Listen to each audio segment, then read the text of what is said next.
Well, Troy, welcome to Uncut and Real Raw. Great to have you here. Glad to be here. Well, today, everybody, we've got a great friend of mine and guest, Troy Compton.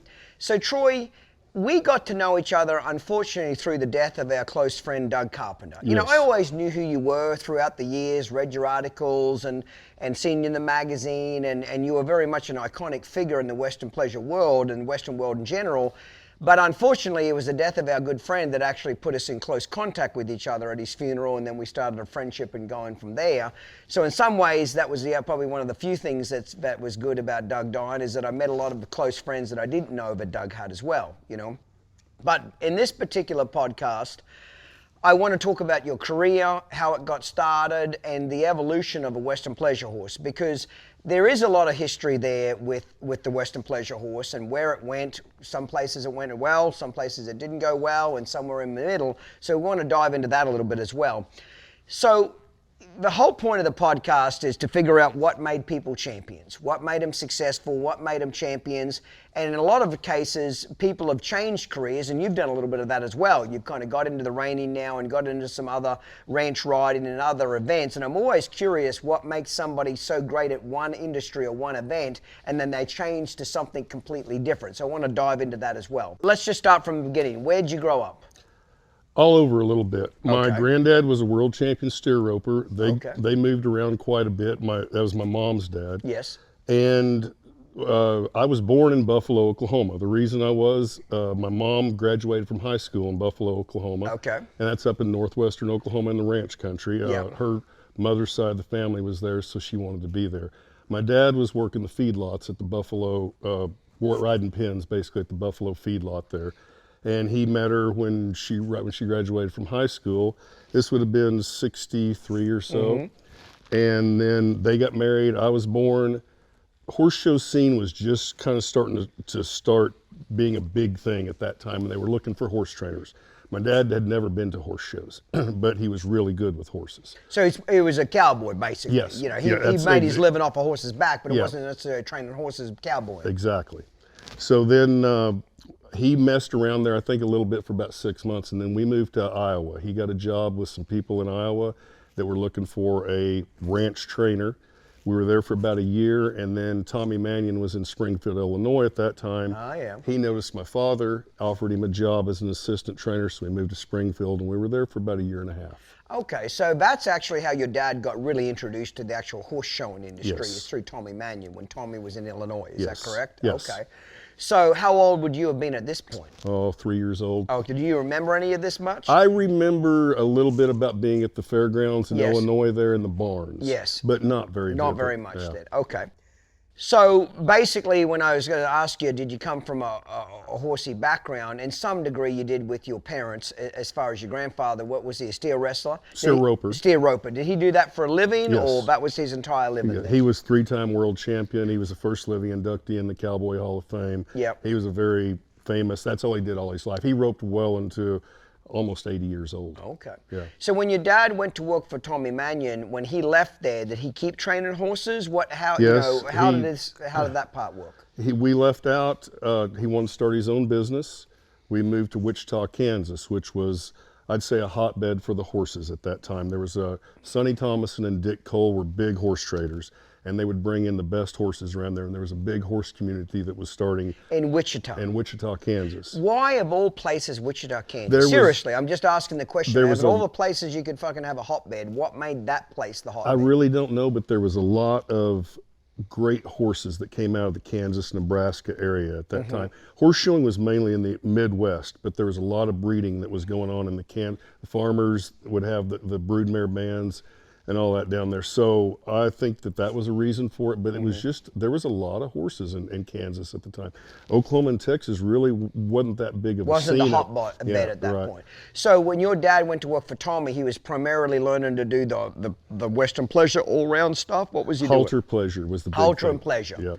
Out of all the industries that were taken off at that time, why do you think the pleasure and the halter got more popular than everything else?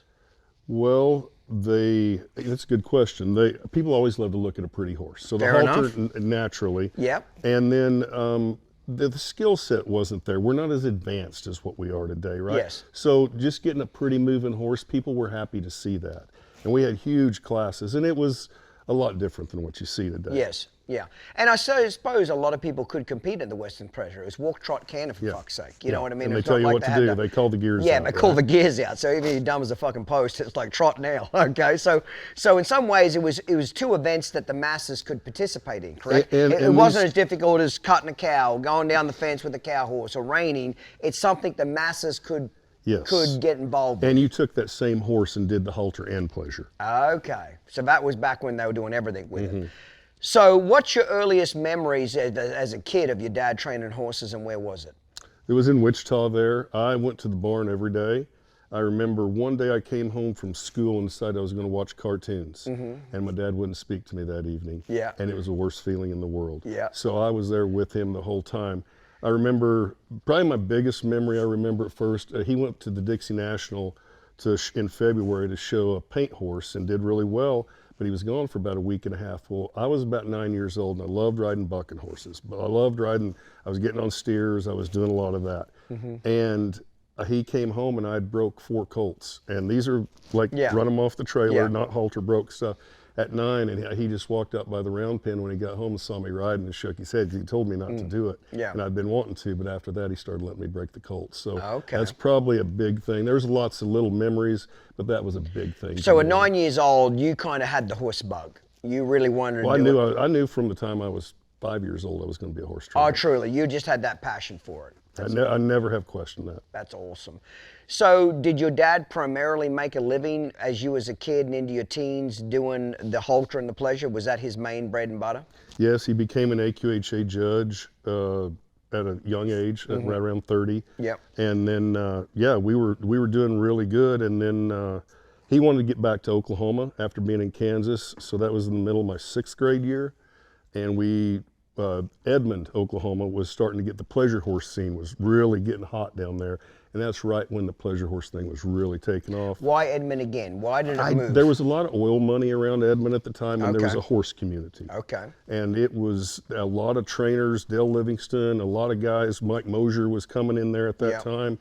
There was a lot of big names coming to Edmond, and it was just a big horse community that was drawing people in. Was the whole Wichita, Kansas thing kind of dying off that hotbed at that point? I wouldn't say dying off, but yeah, maybe to a certain extent. Oklahoma was starting to pick up some steam. And your dad, do you think he just moved the family there because he saw it as a better opportunity to make more money, better horses? He wanted to get back to Oklahoma. That's where he was from. Okay. And he wanted to get back down out of the cold winters of Kansas. So how old would you have been when he moved back there then? 11. 11, okay. Yeah. So at this point, you're still going to school, you're training horses. As soon as you get home from school, you're back in the barn again. What's that look like as a kid? Well, I was there every day with my dad working. But you had to go to school, correct? Yeah. I would get off the bus and then I'd change clothes and go straight to the barn. Yeah. We'd work till 6:30, 7 o'clock at night. My dad got up early every morning, 4:30, went and fed horses, came back, fixed himself breakfast, and then started back about 6:30 usually at the barn working horses. And that's all I wanted to do. So we moved out of Kansas to Oklahoma in Thanksgiving of 75. Okay. And we were there for a month. He had bought a piece of property, and across the road from that was a big 160 acre or so ranch that some people from Colorado owned, and they had a lot of running brood mares on it. So we were going to live and manage that ranch while we built the place across the road. Okay. And then I guess it was beginning of January, like 1st, 2nd, something like that. My dad took off to go to Denver to the stock show. He had to finish up an AQHA championship for a guy, and he just walked in that morning, kissed me on the forehead, said, "You're the man of the house till I get back home." And at midnight that night, we got the knock on the door that he'd been killed in a car wreck. Oh, that's terrible. So that was at 11. And you were 11 when that happened. Yeah. So it was about midnight, and I remember my mom crying and being hysterical. And I walked down the stairs, and I thought, well, my dad told me I was the man of the house till he gets back home, right? Yeah. And I went to the highway patrolman, and I said, "What's going on here?" And he said, "Your dad's been killed in a car wreck. I'm sorry." And it hit me really fast. And I was like, so I never have to this day cried over it. Yeah. It was just, he told me to be a man about it. So I was expected to act like that. Right. And then I remember the next morning, we stayed up through the night, of course. And then the next morning I got up and I went up and loaded up the truck with hay to go feed the pasture mares. And the guy that worked for us, Will, I went and got him up and I said, hey, let's go feed horses this morning. He said, okay. So we got through, it was about 7:15. He said, you better go to school. And I said, I'm not going to school today. My dad got killed in a car wreck last night and I need to run things here. Yeah. So that's where the change. Right, that's where. So did you quit school officially at that point? No. No. How many more years did you have to go to school? I finished out high school. I actually, when I had quite a good business. Some of the people left their horses with me. So you were actually still training horses as a kid? For what? Starting colts? What were you training them to do? I was showing. My dad and I would take those horses to the horse show and we'd sell them. Like he'd go buy horses, he'd buy really nice horses. My dad was pretty successful, just getting started. He was 33 when he got killed, so his career was just starting. But he'd go put me on those horses. I'm a 13 and under kid. I'd go stand grand champion youth gilding, and then I'd go win the youth pleasure. We'd sell them every time. So still basically what I'm doing today. Yes. Buying good horses, training them, and reselling them. Okay. So you were obviously just doing that after school, etc. Did your academics suffer because you couldn't give a shit about school? You were more focused on riding horses? Were you a good student, bad student? I was a marginal student. Now, if it interested me, I had a bad math teacher. Horrible at math. Yeah. I had a great English teacher that stayed with me all through high school. I was honors English. Okay. Right. Fair enough then. When it comes to horse trailers, the only brand that I use from now on is Elite. I've had every other brand over the last 25 years, and honestly, the one I keep coming back to is Elite because they last, they don't break, and they're heavy duty. Yes, are they a little more expensive? Absolutely. But you get what you pay for. If you want cheap, you're going to get cheap. If you want something well built, it's going to cost a little more money. The dealer that I use now, Jason Ducharme, out of Oklahoma, the last 4 trailers I bought, I've price shopped him with 5 other dealers. He has absolutely smoked him on price, has not even got close to Jason's price. I even bid his trailers out against cheaper brands that I know are going to be a cheaper trailer. He still beat their prices. So if you're looking for a new Elite trailer or you want to trade a trailer or buy a used one, get a hold of Jason, call him, text him. What's it worth the phone call? I promise you there will not be a dealer in the country that will beat his price. Mention that you watch the Uncut and Real Raw podcast for an additional savings. Are you tired of worrying about the safety and comfort of your horses and livestock while you're on the road? Look no further than Oklahoma Trailer Ranch, the premier choice for hauling your precious cargo with unmatched reliability. Don't settle for anything less than the best when it comes to your trailers. For all your horse trailer needs, stock trailers, living quarters, contact Jason Ducharme at the Oklahoma Trailer Ranch, where we sell Elite, Logan, and Galyean products for any of your hauling needs. Mention Clinton's Uncut Real and Raw podcast and get the very best pricing. Jason will not be undersold by any dealer. Call him now at 248-459-2010. And remember, Jason Ducharme will not be undersold. So at what age, so you're still training horses, you're still showing. If you can't drive a car, who's taking you to the horse shows? Well, my mom did till I was 14, and then I got my own truck, and I started hauling my own horses at 14. You're allowed to legally drive at 14? No. Or you just fucking did it? I love that. And nobody gave a shit? My mom just told me to be careful, don't get any speeding tickets. I mean, I was running up to Missouri. I was doing 4 and 5 hour drives by myself at 14. Yeah. Could you imagine that today? No, parents would have a fucking fit. Oh, my baby can't leave.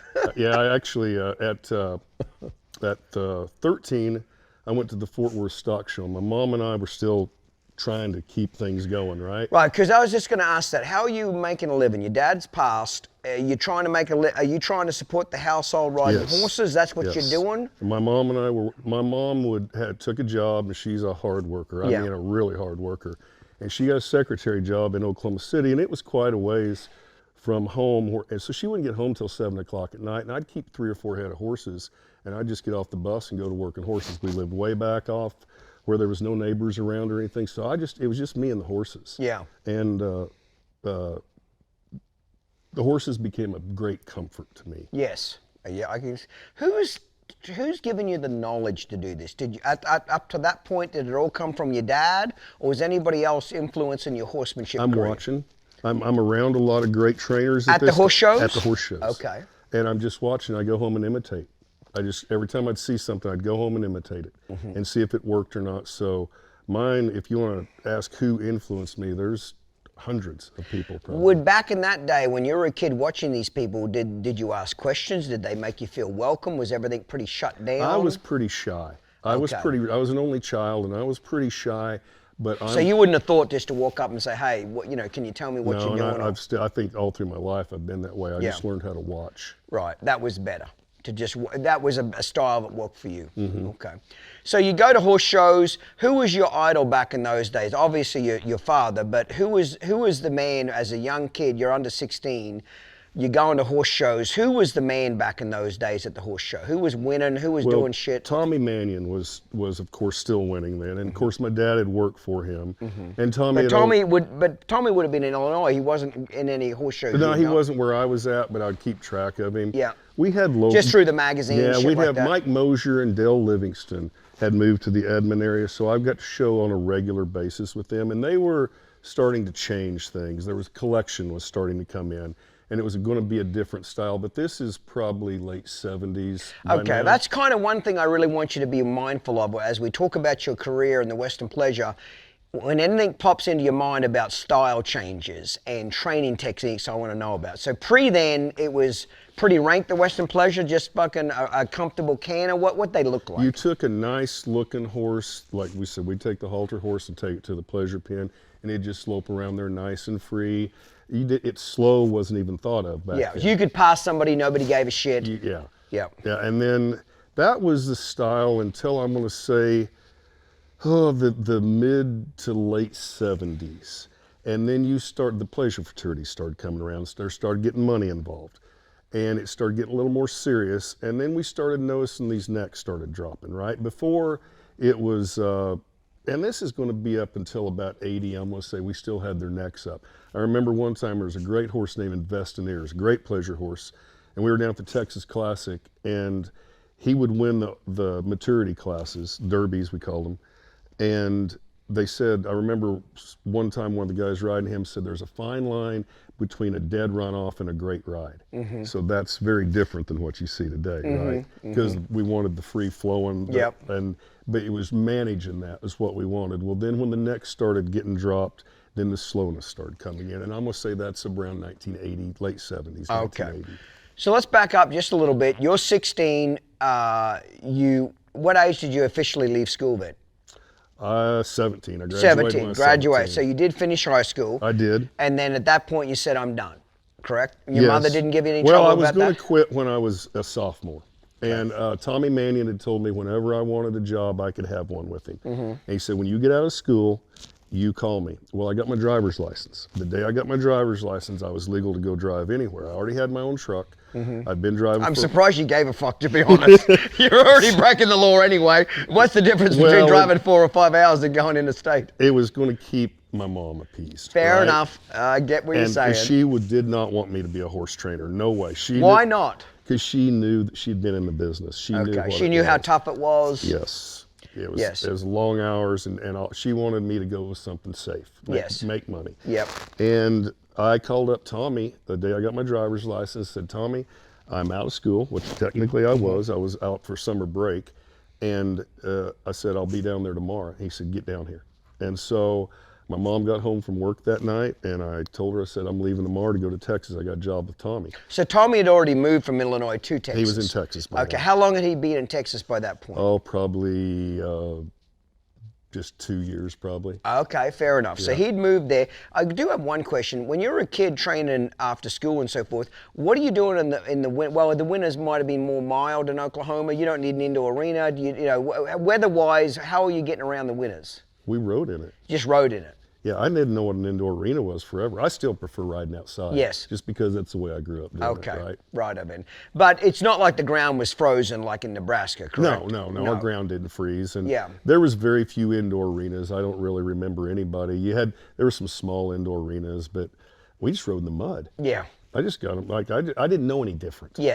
Yes, fair enough then. Okay, so Tommy says he's going to take you on. You must have been pretty happy about that, correct? Because he was the man at that point, correct? That was the job to have. That was the job to have. And he was on the covers of the magazines. I'd watched him show. He was nice to me. My dad had a relationship. Yeah. It was just a comfortable deal. Yeah. You never worked for him intermittently throughout the years, go up to him, nothing like that? Well, so my mom got home from work that day, and I told her I had the job, and she flew off the handle. She called Tommy up and screamed at him for hiring me and chewed his ass.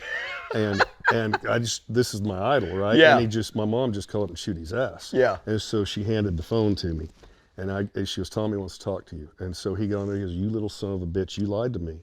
And I said, no, I didn't, Tommy, I'm out of school. And he said, he said, you didn't graduate. And I said, well, you only went to school till 8th grade, and I've gone to 10th, so I'm better off. And he said, here's what you're gonna do. He says, you're gonna finish high school, and you're gonna go to a year of college, or you won't get a job in this industry. And I took him serious. Oh, yeah. Yeah. So I did finish high school. So he got even with you then. Yeah. He got his ass chewing from your mother and then chewed your ass, correct? Oh, yeah. So then when I did graduate from high school, I called him up, and he said, I would love to have you down, but you're going to be third string. You've got too much talent to be third string here. Let me get you a job with a friend of mine. And that was Dave Paige, who lived right next door to him. So I left out and went to work for Dave Paige when I was 18. So I'm curious, when you got off the phone so your mother chews Tommy's ass, Tommy chews your ass. When you hang up the phone, does she chew your ass again? Oh, shit. I mean, yeah. It was bad. It was bad. I can tell by the look on your face you have not forgotten that ass chewing. No. So, two of them. Two of them in one night. Yeah, one that didn't quit all night. But, yeah, so that's how I got. And then I got to Texas. So you moved to Texas and you're 19 by this point? 18. Did you actually do a year of college? No. I kind of technically did because I quit high school. I had enough credits, and I quit high school halfway through my senior year and went to college because we had a college there in Edmond. Mm-hmm. So I took 12 hours, and I was going to really try to do that. I didn't even try to do it. I just was doing it. I was getting $336 for Social Security from my dad, from his death, and I was keeping 3 or 4 outside horses, and I was working for local farms around there riding horses because there were so many pleasure horses around there. I was working my ass off, and I was making good money. Yeah, especially for a kid that old. Yeah, I had paid for my pickups. I ordered brand new pickups and paid for them cash. You're shitting me. No. So you're a fucking hustler from a young age. Yes. Where do you think you got that hustle from? From your dad? Do you think your dad's death made you hustle more? I suppose what I'm trying to say is some people are just good at fucking hustling and putting deals together and making money, and some aren't. Did anybody teach you this, or did where did you get these skills from, or were they just innate to you? Well, my mom was really good with money.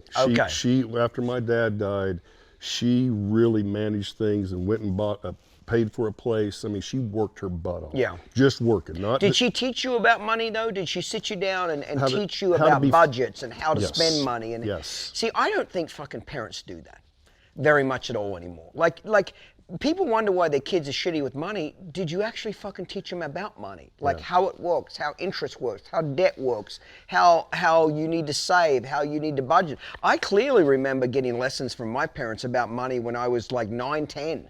Yeah, you know what I mean? Me and my sister getting money about this is how you budget, this is what your savings account is, this is what you have to do. You know, lessons about money. Fuck, my dad and I played goddamn Monopoly every night for like 5 fucking years. And he'd love to bankrupt my ass, and I'd love to bankrupt his ass. And even though it's a game, it's still learning about money, investing, handling it. You get what I'm saying? Well, my dad I never was raised around children. I was always raised around older men. Right. Were you an only child? Yes. Okay. Yep. So when of course when my dad left or died, it got kind of jerked the rug out from me. But he had taught me to be a man. Yes. Right. So when I got to be 14, my money all went into the family pool. Farm, that's how we were. We were buying and selling horses. And my training money went in there and everything. It wasn't your money, it was the family money. Yes. Love that. Yeah, and so then when I got to be 14, I remember getting into an argument school shopping for clothes. My mom wanted to buy something. I was like, no, I want this. Well, I said, well, why don't you start giving me some of that money then, and I'll just start supporting myself. And at 14, I basically started doing that. And she let me do that. And I think it was a great thing. Yes. I got financial independence. I paid for my own meals. I did everything from the time I was 14 on. Yeah, that's fucking awesome. Okay, so you move on now to, what's his name, Paige? Dave Paige. Dave Paige. How'd your mother feel about that? She didn't love me leaving home. She was scared. She didn't want me to be a horse trainer, all that She hadn't remarried at this point, nothing like that? She was just about the time I was leaving. She remarried for a brief minute, and that didn't last long. Right, okay. But it's really you and her once your dad died for quite a, 5, 6 years there, correct? Okay. Yes. So you moved to Dave Paige, correct? Okay. He's a pleasure horse trainer. He was Halter / pleasure horse trainer. More known for the halter than the pleasure. And I told Tommy when he told me he was getting me the job over there that I really want to go someplace where I could ride more. But he said, you need to go here and learn how to run a business. And Dave was meticulous. We had a big ranch, and it was actually ended up being a great thing. I fit the halter horses in the morning, and then I had a 20-some stall barn down there that they gave to me, and I rode horses. They were not the best horses, but they were really good horses. They weren't like what the really top guys were getting, but they were some of those horses. So what did you learn, the big takeaway lessons from Dave's business, or what he taught you? What would some of those lessons be? Well, Dave was Navy. And so if you were at the barn you were expected to be there at 7 o'clock in the morning, you were there at 6:45, you were late. Yeah. And we worked 7 days a week. Right. And so he taught me work ethic, details, just the little things, like the real small details. Give some examples. Halter horses, how to fit them. Like there's a lot to fit in a halter horse. And I could fit a halter horse fairly decent because I knew how to do it, but we would take it to another level just with just every little detail. Like the clipping, the brushing, what? The everyday care, the consistency that you had to have in them, the feeding, we would get out and look at them, study the horses, and it really gave me my confirmation. I learned a lot about conformation because we're winning the Congress in the world with these horses, right? I'm fitting some great horses. Yeah. And even though I'm not showing them, but I'm getting to fit some of them. And that was a big thing. The riding part, Dave he just turned me loose with riding. He said, you go do your thing. I'd go out behind the hay barn in the arena out there, and I'd just ride by myself a lot. And you're riding these halter horses, or what do you ride? They're Western pleasure horses. That people are putting training with him. Yes. But you're getting to train them. Yes. Correct. So I start getting them ready. Back up just a little bit. What is the exercise program with these halter horses? You can't ride them, or did you ride them? How do you exercise them? How do you exercise round them? pen mainly at that time, or ponying them. Okay. Yeah. 15 minutes, 20 minutes. Yeah. Light workouts. 10 to 12. 10 to 12. 10 to 12 minutes. Yeah. Okay. A lot of brushing. A lot of brushing. What makes them pop like they do? Is it the feeding? Is it the brushing? What is it? It's lights. It's the feeding. It's the vitamins we were giving them, there's back then it was just oats and alfalfa. We didn't have all the There was no steroids back then in the halter horses? A hell of a lot of steroids. Even back then? Oh, I got magazines where, from Horseman Magazine, that you'd open up the front cover and it's a double spread for Winstrel V. Oh, you're shitting me. No. They didn't even try to hide that shit. They were. So it wasn't illegal? No. I did not know that. No, they didn't really start testing for it for quite a while. They did later on because it became... Okay, so before it became a problem, they're basically saying, hey, give the juice, they'll get bigger, they'll get big stronger, and they did. Mm-hmm. You know what I mean? I've given some steroids to some yearlings that wouldn't grow. Right. You know what I mean? They're just kind of weak, they're runty, they wouldn't grow, and it'll fucking pump them up. Right. It'll get them to grow some. Mainly I used it for an appetite, to get them to eat more and grow, because I just couldn't get them to grow very much. So, but I suppose like anything good, Troy, everybody fucks everything up. You know what I mean? Everybody takes everything too far. This was when the halter industry was going to that, like the too big, and these horses were hard to handle. Like, luckily when my dad had died, I went to work for a rodeo clown for a little while, and he would train animals of all sorts, but people sent him bad studs to handle. And he showed me when I was 11 years old how to handle a bad stud. 11 years old, I can handle the rankest stud there is. Would they just want to bite you, mate, kick you? Yeah, they were spoiled horses. Yeah, so if I'm setting the stage correctly, they're fucking overfed, they're full of the juice, they're only getting 10 to 12 minutes of exercise a day, they got a hard dick and they want to eat you. Yep. Did I get that about right? Exactly. So how do you get them into line, if you don't mind me asking?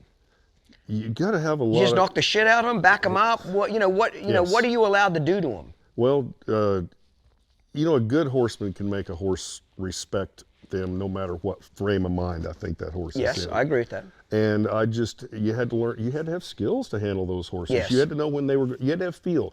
We taught them to poise up and have all this presence to them, right? Yeah. But at any minute, they could just reach over and rip your friggin' arm off, right? Yeah, yeah. They were aggressive, weren't Yeah. they? How much of, Halter people get really fucking pissed when I say this, but I don't give a fuck. It's my podcast, okay? Some of the shittiest minded horses I've ever had to come across at clinics or try to train or help people with, or problem horses, have been Halter bred fucking horses, okay? And they've just been bad-minded son of bitches. They do not want to be trained, okay? And especially when it got into the specialization where you didn't ride them, because the early Halter horses you did ride, correct? Yes. But then there was a point there where they weren't being ridden, correct? Yes. They were just trophies. Yes. Do you think that was the start of the bad minds? Do you think Yes. that was the start of breeding a pretty piece of shit to another pretty piece of shit, and you got a prettier, bigger piece of shit? You get what I'm trying to say? Yep. Because they weren't riding them, so they're not breeding them for trainability, correct? Right. When do you think that really started? What year? Boy, it'd have to be the late 70s. I don't know that everybody rode their halter horses, so it was always there. Like, Yeah. halter horses were always halter horses, but the valuable ones were the ones you could ride. I'm talking about the top level one.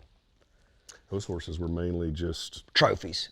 mainly halter Yeah. horses. So they weren't breeding them. They weren't breeding them for fucking. They weren't breeding them for their minds. No, They were breeding them no. for their looks and their muscle and their conformation. Well, correct? yeah, but you got to remember at that time, Impressive was the big sire. Impressive horses rode really good. Oh, they did they? Oh, I loved riding. Well, you got to look at Impressive and Doc Bar were really close on their breeding, right? Okay.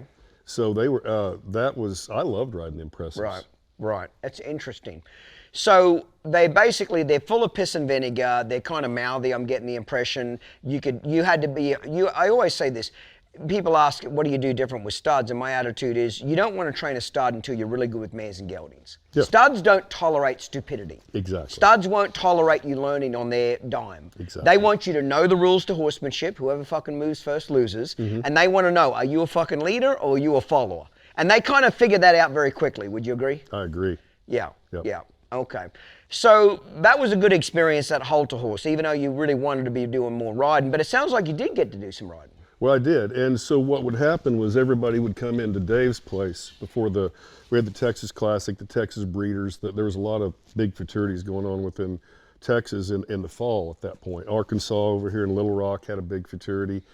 All the top guys would come in and stay at Dave's because he had a big fancy place. He loved people coming in there. So I got to be around Keith Whistle, Doug Lilly, all the guys would come stay at the house there, and I got to intermingle with those guys. So I really that opened my doors. Well, the first time that Doug Lilly came in, he was winning. He was in Ohio originally, but he had moved out to California by this time. So is he Tommy Manion's main competitor? Him and Tommy neck and neck They're for the best of the competing, best? I would say, yeah. Or was Tommy's reign coming to an end? Tommy's reign started to come to an end. When Tommy moved to Texas, He got into the cutting horses, yes. So, and he already said on the podcast that once he moved to Texas, he kind of phased out pretty quickly of the all-round pleasure horses, etc. So, do you think Doug Lilly took that slot? to a certain degree, Jody Galyean and Doug Lilly were coming in At the same time. At the same time. Jody was in Missouri at that time. And so, but Doug would unload those horses off the trailer, and he had that semi, and there was just something about the shavings when they'd unload them off, and those horses would walk off like athletes, and his horses looked good. And I was just like... Even better than the Halter horses? It's a different type. They look like athletes, you know, like they had that halter horse look to them. They were muscle, their haircoats were great, the legs were wrapped. They were just, that extra care was taken in Doug's horses, unlike anybody else. And he would come in, and he was winning a lot then, and he would come in and unload that semi. I was like, man, I got to work for this guy. Yeah. Well, the first time he came and rode, we were out behind the barn. He told me, he pulled me aside, he said, you got too much talent to be here. He says, why don't you come to work for me? And I said, okay, let me think about it. And I'd been at Dave's about a year at that time. Okay. And I thought about it, and I called him up. It was a few weeks, maybe a month later, and I said, I think I need to come to California. And I was wanting to see what was going on in California because I'd seen a lot of the horses come out of California, and I wanted to get around that vibe. And you heard that that's where the good stock was coming from, because Yes. Tommy said that that's where all the stock come from. Yes. You kind of had a feeling of that too. Yeah, I wanted to get out there, and I had studied a lot of vaquero stuff, and I knew that there was a lot of guys out there that were still doing the vaquero traditions, and I wanted to learn some of that about putting a horse in a bridle properly, because back here there wasn't anybody really putting a horse in there. It was still intimidation, and I wanted to learn how to properly put a horse in the bridle. And Doug was great at putting a horse in the bridle, but I knew being out there around that culture, I was going to learn something, which it really paid off. So how did Dave take you moving? Was he He supportive? he didn't like it. Yeah. I was a good worker. I was the best assistant trainer there Yes. was. I worked my ass off. I knew every detail. I was at the barn. There wasn't anybody in my reign, I think, there may have been somebody as good as me, but there wasn't anybody better. Yeah. And So he wasn't happy you were leaving because he's losing his best health. and I couldn't tell him I was going to Doug's because they were best friends. So Doug said, you're in a gotta fucking he said, you're going to have to go lay low for a month or so. Well, when I went to Dave and told him, he said, that's fine. You can leave, but you have to stay until I find your replacement.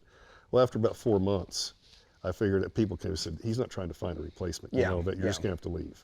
And so I did. I went, Cleve Wells and Mike Mosier had just gone on their own. Can I ask you a question that Sure. just popped into my head? I always want to know this about people. Like, when I've got somebody really good, whether it's in the barn or in my offices, when I've got somebody really good and they say they want to leave and I think they're that fucking good, I start asking questions like, what do I got to do to keep you? Is it money? Is it talent? Is it opportunity? What do you need? Because I want to keep them. And now if I can't keep them, because what they're asking for I either can't pay or what they want in I can't give, but I sure want that option. Did Dave ask you that? Like, what's it going to take to keep you here? Do you want to start showing more? Do you want better horses? Do you want some more outside horses of your own? Like, I always wonder, why the fuck do people not ask when they got somebody that good that's leaving their company, what do you need? What do you want? What'll make you stay? Does that seem odd to you that fucking horse trainers don't do that? Well, the first time I quit at Dave's, I was 19. Are you going to you're going to beg a 19-year-old kid to stay? I was good, but there was always somebody that could take my place. I wasn't showing. I was just a worker at that. I was a great worker, but I wasn't showing at Dave's. I was just working. But if he would have said, I'll let you show, you might have stayed? No. No? Okay. No, I knew I was going to work for the best guy. Okay. I knew that I was going to go work for the very best, and Doug was the very best at that point. Him and Jody were the very best. So you stayed 4 months, you tried to honor your deal, but you didn't feel like he was replacing you anytime soon. Took off, went and hung out with Mike and Cleve for a month or so, headed out to California in November of '84. Okay. And then we got out there, it was beautiful. Southern California, I loved working out there. It was just big barn, 65, 70 head of horses in train, plenty. We rode 16 to 24 head every day. You had a list, and I learned a lot there. Start naming it, I want to hear. What'd you learn? I learned how to get a horse in a bridle. I learned how to horse show. We got to show a lot of horses out there, so I got to get in the So the Western pleasure scene in Southern California was big. It was pretty big. Yeah, it was big all over at this point. What years are we talking now? Well, this is '84. Okay. Yeah, I went out there in end of '84. But the first horse show I went to was the West Coast Circuit in Pomona, east side of LA. And we went there, well, Benny Catrone was still showing then. And he was showing some pleasure horses. He was doing a little bit of everything. And I went in the first day I think we showed, and I won one of the big pleasure classes. Yeah. I'm 19, nobody knows who I am in California. And Benny came up to me and said, hey, you ride good. And he said, I'm going to start showing you some things. So every horse show I would go to, he'd give me the tip of the day. Benny would take me behind the racehorse barns.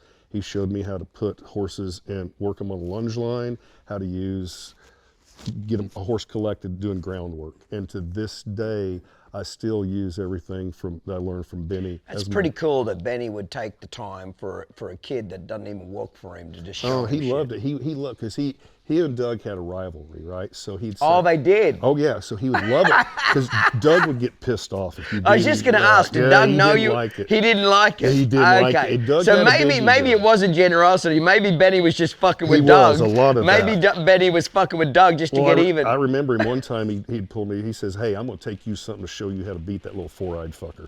And like, so. Who cares? You're getting the information. If it's a rivalry, you're in the middle of it, you're getting the information. So I'm curious, when he would show you shit, would Doug care whether you did it or not? He had to be a little careful? He had to respect it, right? Yeah. And, Doug would chew my ass pretty good. And, About what? What kind of shit would set him off?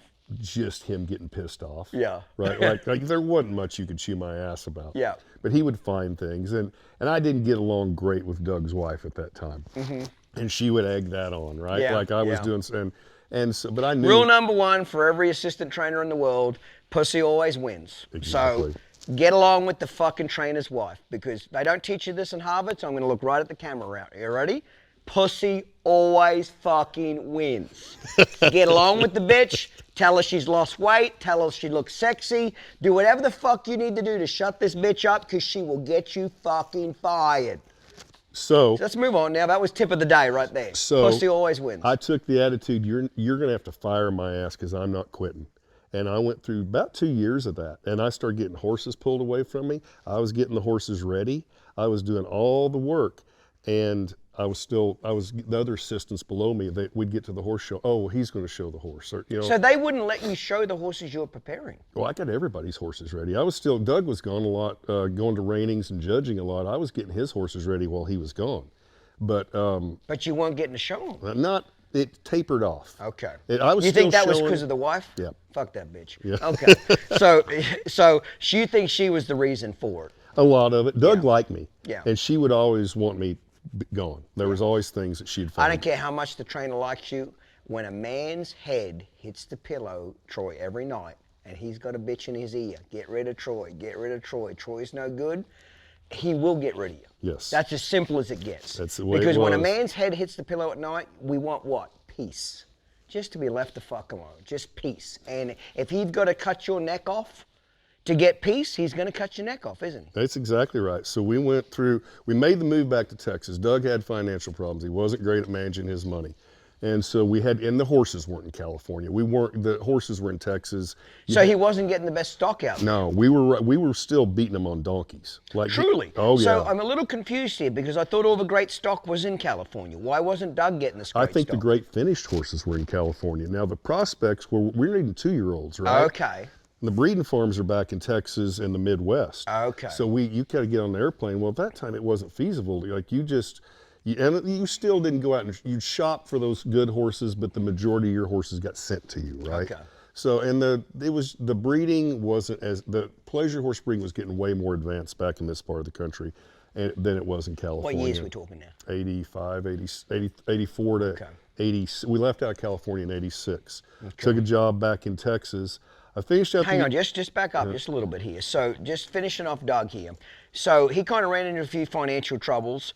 What else did you learn, positive or negative, about those 3 years?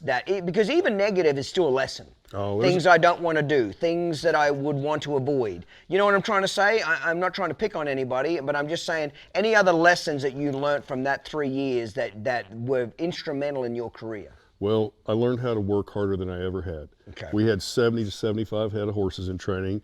By this time we had there's just 3 of us riding. We would meet for breakfast at 5:45 in the morning. Or 5:30. We'd be at the barn by 6, so it was earlier than that. We'd be on our first one at 6. We would ride until 6 at night. We'd go home, grab something to eat, and come back and have to put blankets and sheets on because it was open-sided barns out there at about 10 o'clock at night because it was desert out there. And I learned how to work. And I learned how to work. But it seems like you already had a fucking great work ethic, Troy. From your dad and from your mother. Right. It seemed like that wasn't something you were foreign to. No.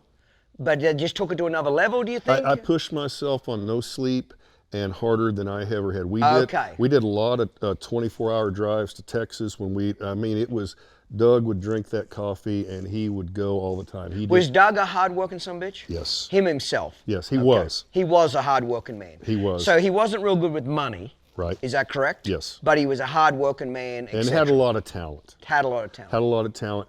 I don't know that when some of the other guys, when Jody Galyean and some of these guys started coming up, and knocking him off his throne, I started to see his confidence slipping though, right? Yeah. And so we moved to Texas. He was in bad financial shape. So he took the job in Texas. I didn't know if I was going. In fact, when you did your interview with Charlie, we didn't take him. Yeah. So we had some guys out there Because working. Charlie Cole was there, correct? Yes, At yes. Doug Lilly's the same And he was time mainly saddling for me and helping. Yeah. He was kind of my assistant Yes. a little bit at that time. And so then we moved back to Texas. Well, I finished out the year in '86. We moved there in the spring of '86. Where'd they move to? Where Toyon Ranch is now. That was called Edgewood Farms. Interesting. And it was the biggest, fanciest place there. And they built us a performance barn.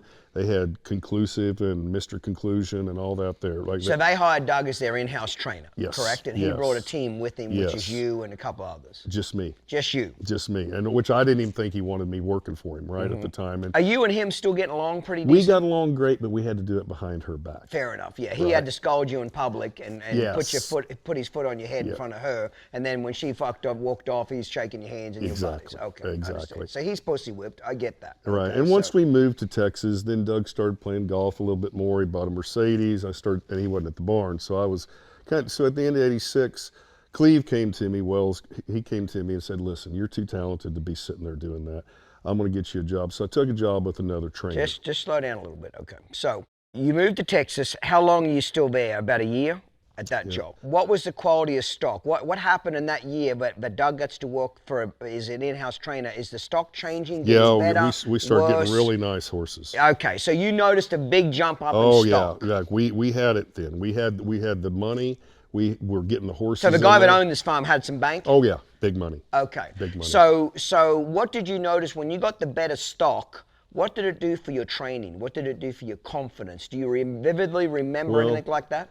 Doug wasn't treating me just great then. Okay. And so I'm still getting the horses ready, but I'm putting him on the gate. Okay. So, which is great. Yeah, that's part of it. His name's on the gate. Yeah, and it made me get horses ready at the highest level Yes. for somebody else. And Yes. everybody knew they saw me in the warm-up pen. Yes. They knew who was getting this Yes. horse ready. Yes. And at the end of Was that by choice? Did he not want it? Because I suppose what I'm trying to ask here is, if I'm going to show a fucking horse, I'd want to get my own horse ready.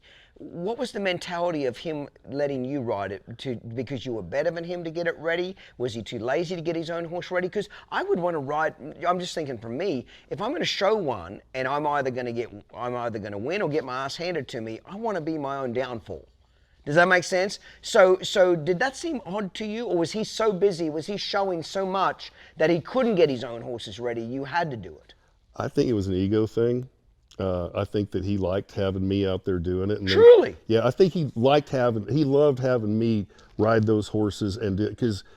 But that's a good question. You get what I'm trying to ask you? Yeah, it is a good question. Because when you got to be a professional and you were winning at your highest, were you fucking warming your own horses up? Hell yes. That's my point.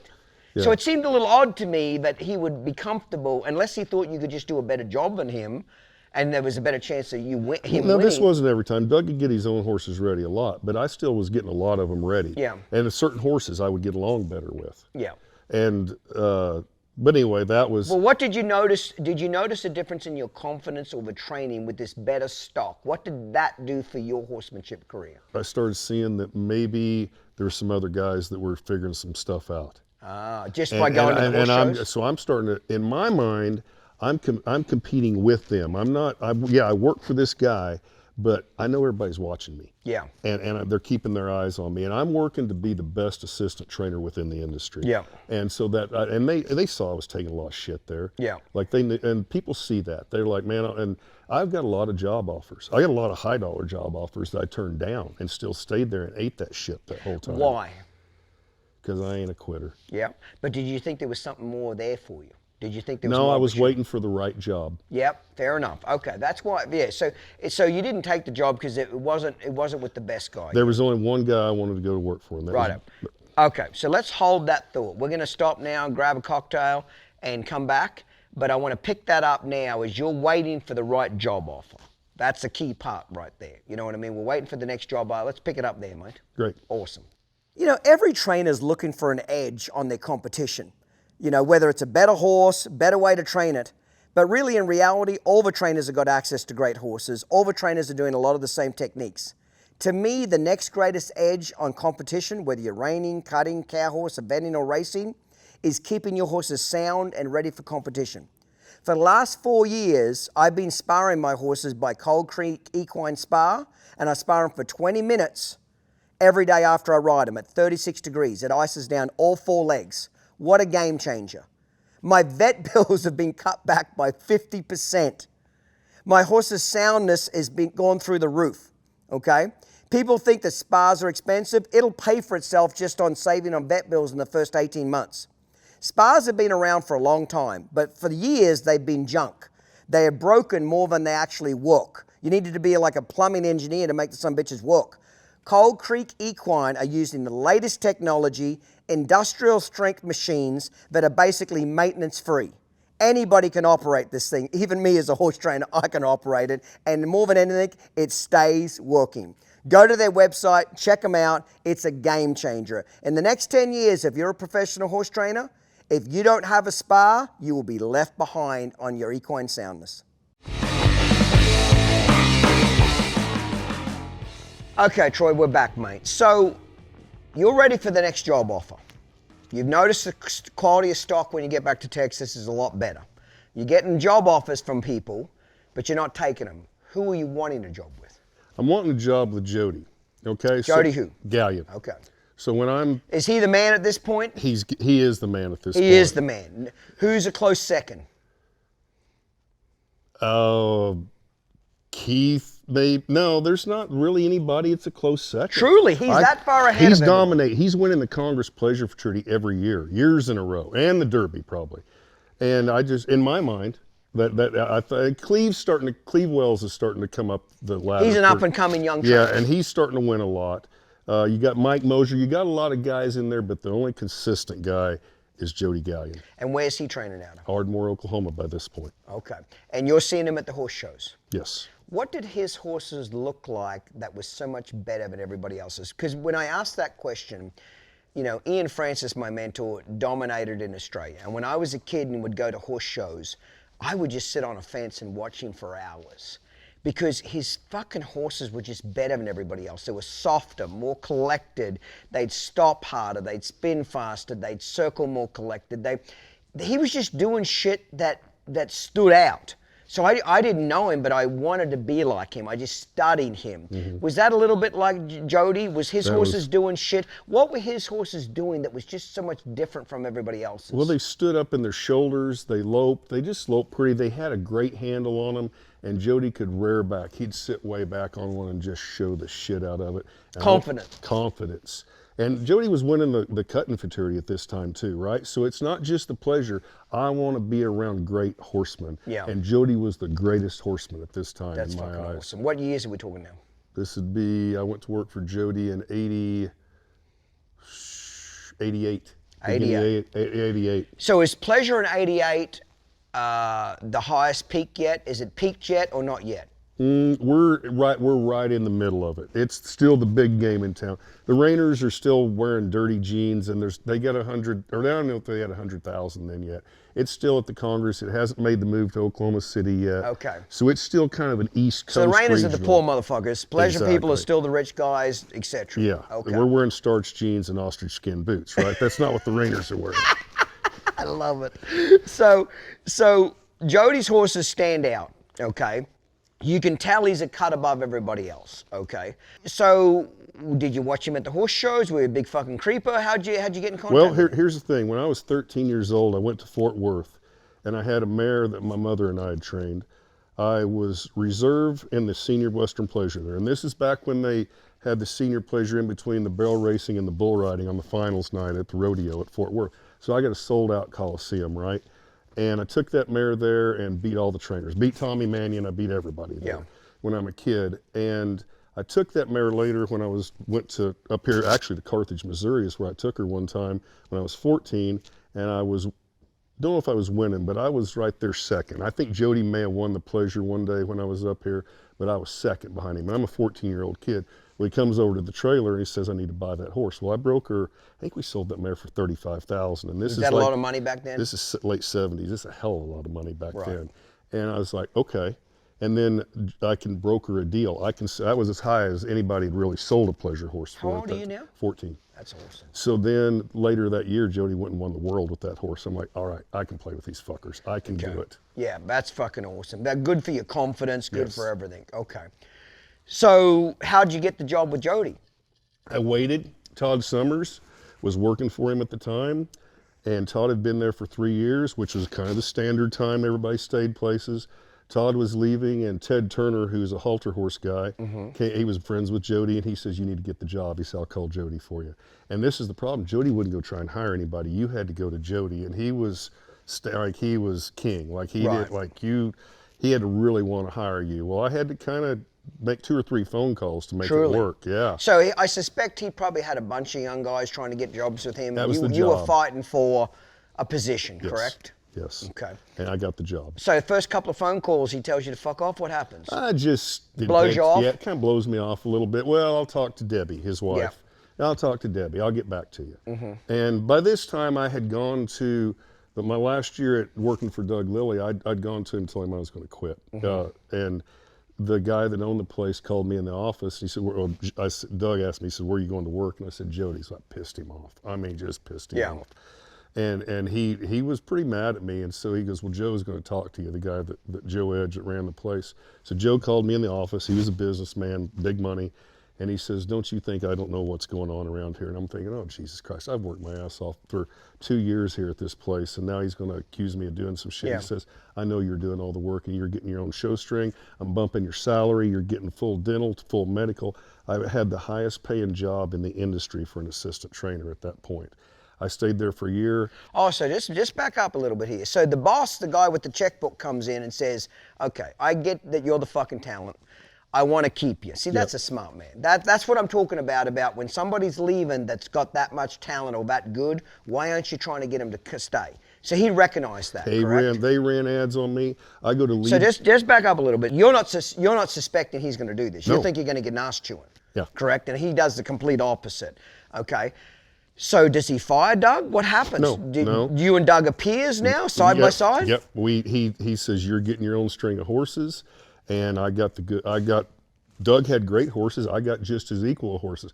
Well, all of a sudden Doug started softening his stance. Oh, because I was just going to wonder what happened to that relationship. And then Doug started. We had a string of horses. We had the best horses in the country, probably, or equal to probably Jody's string at this time.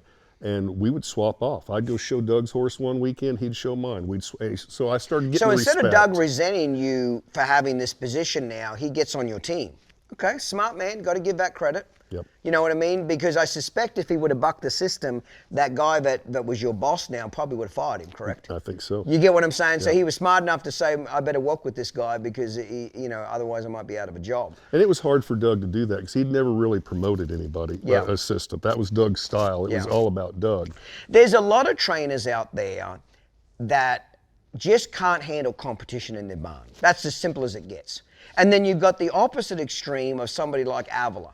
Avila got off on his assistants beating him. Mm-hmm. He got off on making great assistants. Mm-hmm. Todd Bergen, you know what I mean? John Slack, Robbie Boyce. There was a bunch of them that went through his place over those years that he liked it when they beat him. Because he took pride in that. It's his program. It was his program.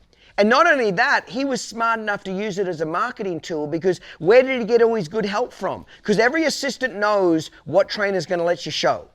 So if everybody knows Avila will let you show, where do you go? Avila's barn. Exactly. So it kept a fresh supply of talented guys and girls that wanted to train underneath you. Yes. Now there's other trainers, I'm not going to mention any names, but there's one particular trainer I know for sure. He's retired now, short little fat fuck, okay? But he would never let those assistants get to him. Right when that assistant would get right up close to making the open finals or maybe beat him one time, they'd end up with another job. You get what I'm saying? Right when they get to that level where they're almost even, instead of embracing it, they got told to hit the fucking road. Yes. Because they were threatened. Yes. That's as simple as it got. That's it. You know what I mean? That trainer is never known for producing great assistants because he'd never quite let them get great. He'd let them get good, And then he canned their ass until the next guy comes along. And then you got the opposite extreme of Avila was like, fuck yeah, I want these kids to win. I want them to look good because it only makes me more money. It gets me better assistance. And I can't show them all. Exactly. That's awesome. Okay. Righto, man. So he gives you this opportunity, gives you a show string. Doug stops resenting you and gets on board. So you two have a pretty good working relationship, correct? Yes. Okay.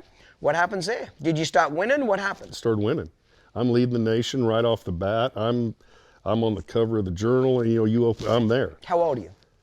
Oh geez, early 20s. Early 20s. Early 20s. Okay. So you're getting quite a bit of fame early. Yes. Okay, that's awesome. Well, I had goals. I was going to win the world by the time I was 26, 27. That was on my radar. I had to do that. Yeah, I like that. Goals. Okay.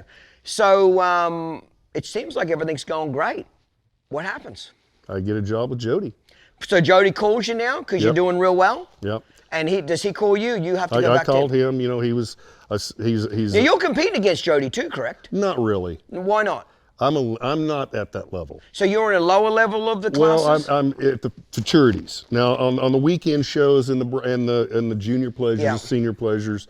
But Jody's not horse showing a lot. Jody's just mainly futurity horses, and that's where the money's at. And and we're doing that as well. But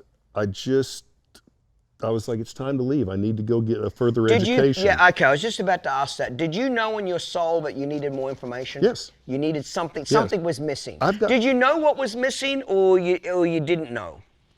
Yeah, I did. I knew what was missing. It was confidence, and it was tying all the loose ends together. Yes. You might have had the parts there, but they weren't tied together. But I knew I wasn't there, and you have a lot of people when you're at that stage come, oh, you need to go on your own. You need to go on your own. And you've been an assistant trainer now for 6 years. You need to go on your own. No, I'm not ready. That's so smart that at that age, because honestly, it's a very volatile age there, isn't it? Early 20s, you're getting some fame, you're getting some pussy, you're getting some success. It can blow somebody's head off quickly. You know what I mean? But the fact that you realized you needed more information, you needed to stay an assistant, you weren't ready yet, shows a lot of maturity, Troy, just to be perfectly honest. Because there's a lot of 21-year-olds that would have taken that fame and that money and said, fuck that. Oh, I saw so many people do it. Yes, because don't you think the biggest, in my opinion, I want you to know if you agree or disagree, I have a different opinion. For an assistant trainer that's in the horse show world, doesn't matter what event it is, okay, your most important career move is when you go out on your own. Yes. Because if you fuck that up, you're almost done for. You're done. Because if you leave too early, you don't get the stock, you don't get the opportunities, you don't win, which in turn makes nobody send you good horses, okay? If you get with the wrong trainer, you still don't get to advance. It's a fine line there, staying too long and staying too short. Would you agree? Yes.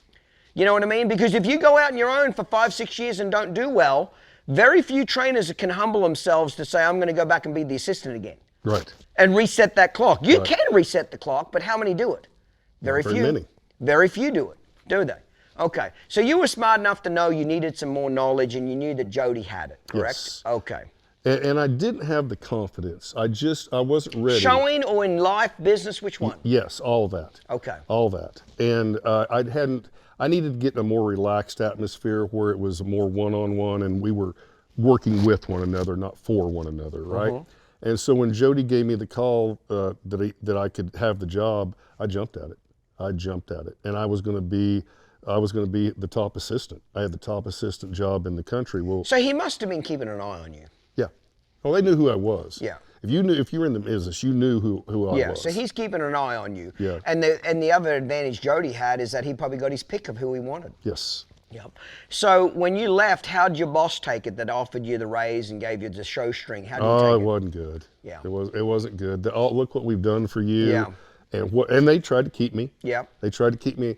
So I went from the highest paying job in the industry to making $800 a month, living in a shitty trailer house that we got out of the oil field right next to the cattle pens. The flies were in it horrible, and I loved every minute of it. I took a cut, I was half. I was making $1,600 at that time. I went to work for $800 a month. Yeah. And no dental plan, no nothing. Yeah.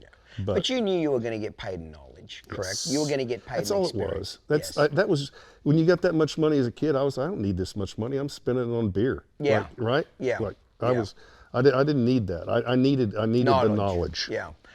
Okay. Well, I don't blame the guy for trying to keep you. Right. Every good employer wants to keep really good people. So if they fail, you fail. You know what I mean? You can't keep them. You can't keep them.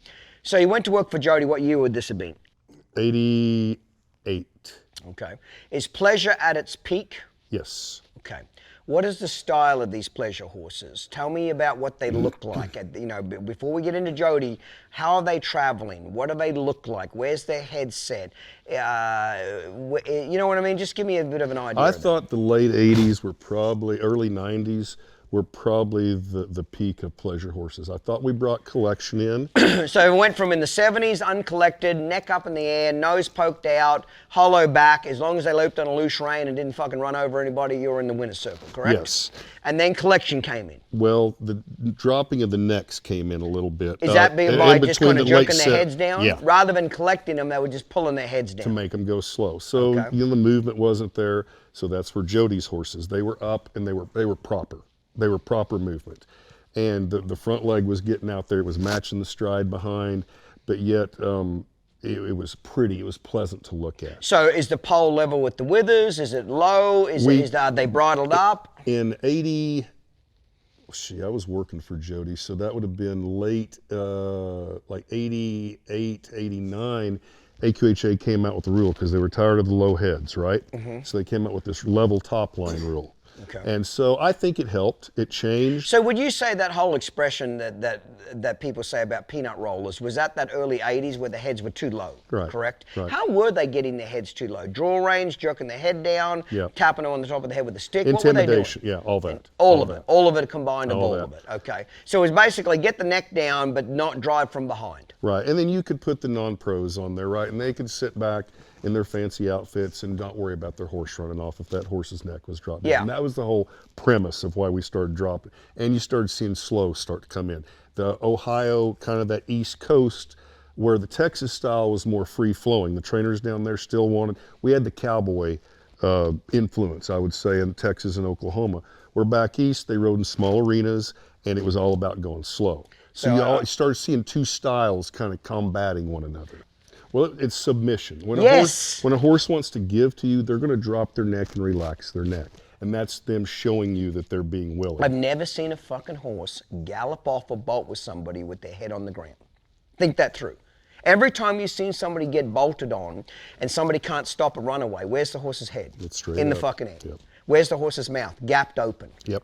Have you ever seen a horse run off with its head on the ground? The answer is no. Now, I've seen people maybe get bucked off with a horse's head on the ground, but ran off, no. You'll never see that. So there's a direct correlation to what you just said.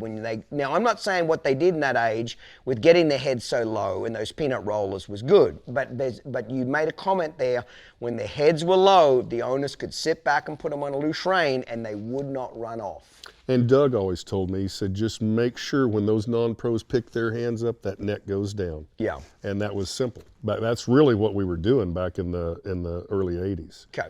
So you get to Jody's. What's the experience like from day one? I walked in there the first day. The cutting futurity was just getting ready. He was in the middle of getting ready for the cutting futurity. And I walked to the cutting pen. I said, I'm here to work.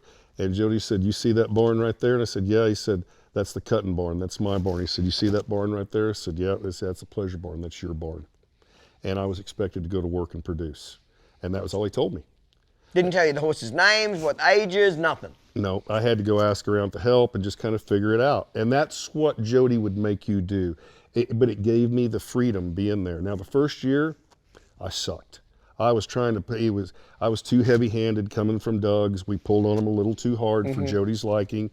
And I really struggled the first year. Now, we were winning, but I wasn't where I wanted to be. And then, so was Doug giving you, was Jody giving you lessons? Would he come help you every day?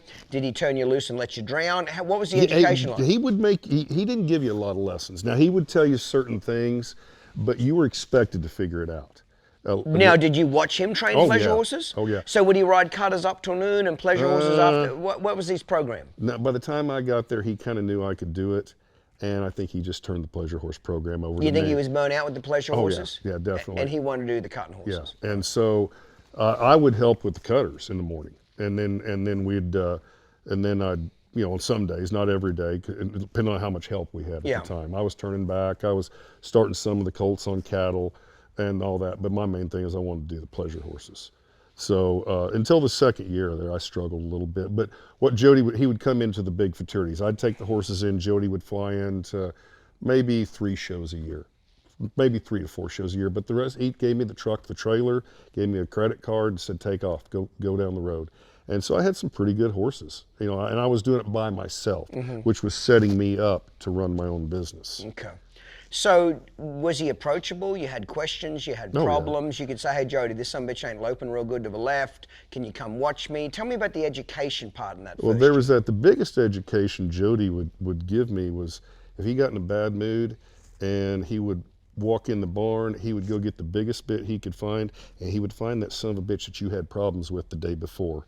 And he would go out there and he'd get on that thing, of course they'd be flipping their heads or whatever, and he'd say, "I can't believe people are paying us to ride these horses. This is training, and just degrade you to where you wanted to be better." Jody taught me how to be a winner. Right. And a lot of people couldn't take it. Yeah, they'd get crushed by that. Yeah, so, and then I would take off and go to the horse shows. We had the big VHS cameras then. He would make me video, and I had some good horses. Like these are some nice horses I'm showing right when I get there. And he would make me, I'd go to shows by myself. I'd have to go find somebody to hold this big ass camera and go video me, and I'd be winning. And then we'd come home on Monday nights, right before we'd watch Monday Night Football.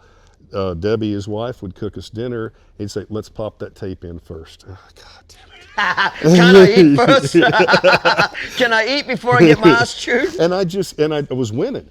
But Jody would say, "Oh, that's what they're letting win nowadays, huh?" And I mean, just never was good enough for Jody.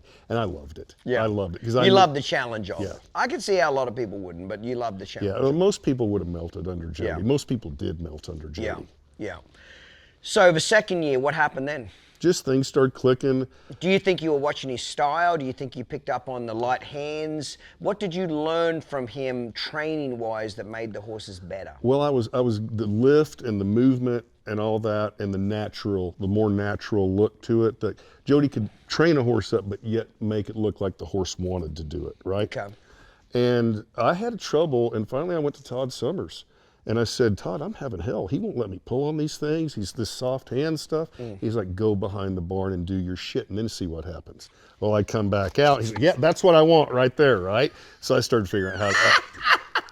So you're telling me when Jody's over in the fucking cutting pen, you're behind the pond, you're pulling on this thing, pushing, pulling, getting this motherfucker broke. You get it submissive. He comes out, lopes on a loose race. "Yeah, that's my boy." That's exactly it. That's funny. Did Jody ever figure out what you guys were doing? Probably. I don't know. We were getting results. He didn't give a fuck. What Jody did, I was a little heavy-handed coming from Doug's, okay? Because we didn't use a lot of leg there. And it was all, and I know what he was trying to do was get my hands good, right? That's funny. And so, but my hands did get good because you couldn't go out and just jerk on them right in front of him. Like you had to make sure that shit worked, right? So I'm getting the impression that if you're having trouble with a horse or need some help, you couldn't go to Jody and say, "Would you just ride this horse and tell me what I need to change," or anything like that? No, he was approachable. He was approachable. He would help you, but you had to. And was it in the right mood and the right day? You had to pick the day, the fucking mood, whether he's getting pussy or not. If his shit wasn't working right, your shit wasn't going to be working right. Fair enough. Right? Okay, so if he's in a bad mood, you're fucked. Yep. Right. Yep. Want to get your brand noticed? Advertising opportunities now available, including title sponsorship and episode sponsorships. The Uncut and Real Raw podcast is among the top 1% of podcasts in the nation, with nearly 1 million downloads. Join our winning team and come along for the ride. Email social@uncutandrealraw.com for more information. See Clinton Anderson and his Down Under horsemanship method live. Order tickets now for the Walkabout Tour, December 21st and 22nd in Clemson, South Carolina. For ticket information and a full list of upcoming tour dates and locations, visit downunderhorsemanship.com. What are the main training techniques that you think you took away that second year? Just the cutters helped me a lot. Tell me why. That seems Setting odd. them down on their hock and leaving your hand down, okay? And getting a horse to really set down on his hock and learning how to get a proper turnaround. You know, with cutting, it's run, stop, turn. But there's so much to that, right? Yeah. And I started figuring out a lot of things that I could go out and set my pleasure horses down. And because we started getting it, I was starting to see that this big hock, the big dramatic hock was what they were wanting. And I thought, wait a minute, I can take some of this cutting horse stuff and get that hock. And this is something nobody else knows about, right? Even Jody wasn't doing it. Well, Jody was, but he wasn't going to pleasure shows as much. And this, So he's really scaling down on the Yeah. pleasure horses. He's wanting to do cutting horses full time, I'm gathering. right. So we got through that, and by the third year, we pretty much had gelled. We were winning. If things were going good. Did he ease up on your ass Oh yeah. by the third year? By the third year, Yeah. but at the end of the third year, he came to me and said, "You're done. You're fired."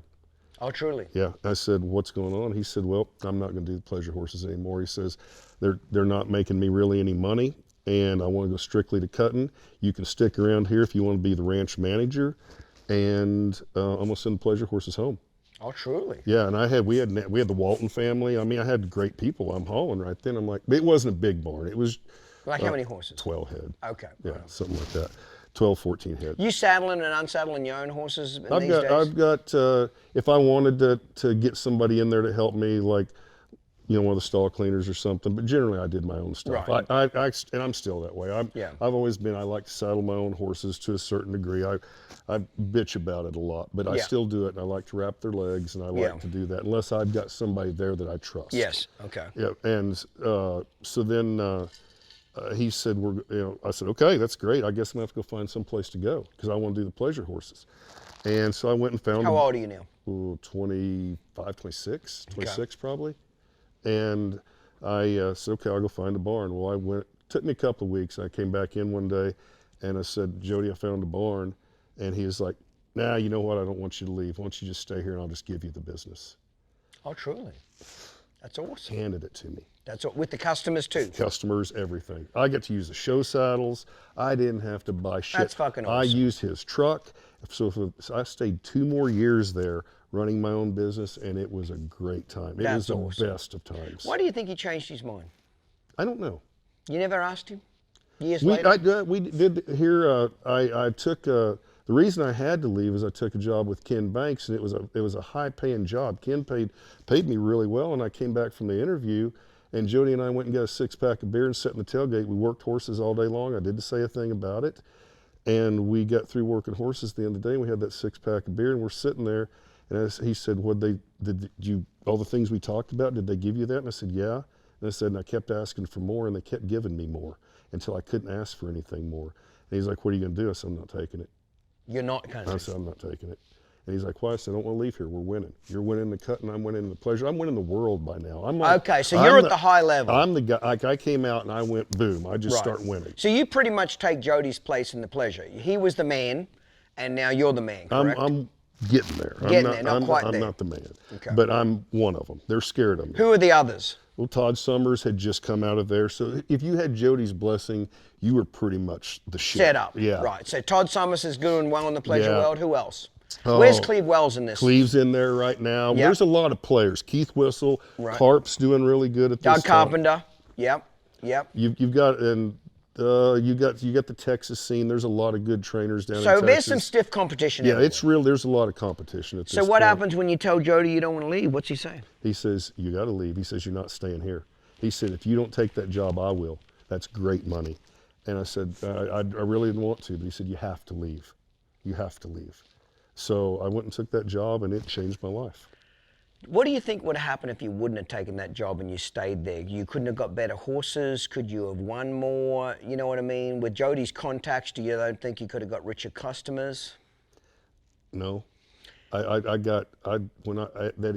accelerated once I left there. What's so cool about Jody is that he didn't have an ego in it. He wanted you to succeed. Yes. He wanted you to do well, didn't Yes. he? He could have been greedy and say, fucking stay here, but he didn't. He wanted you to go on to the next level.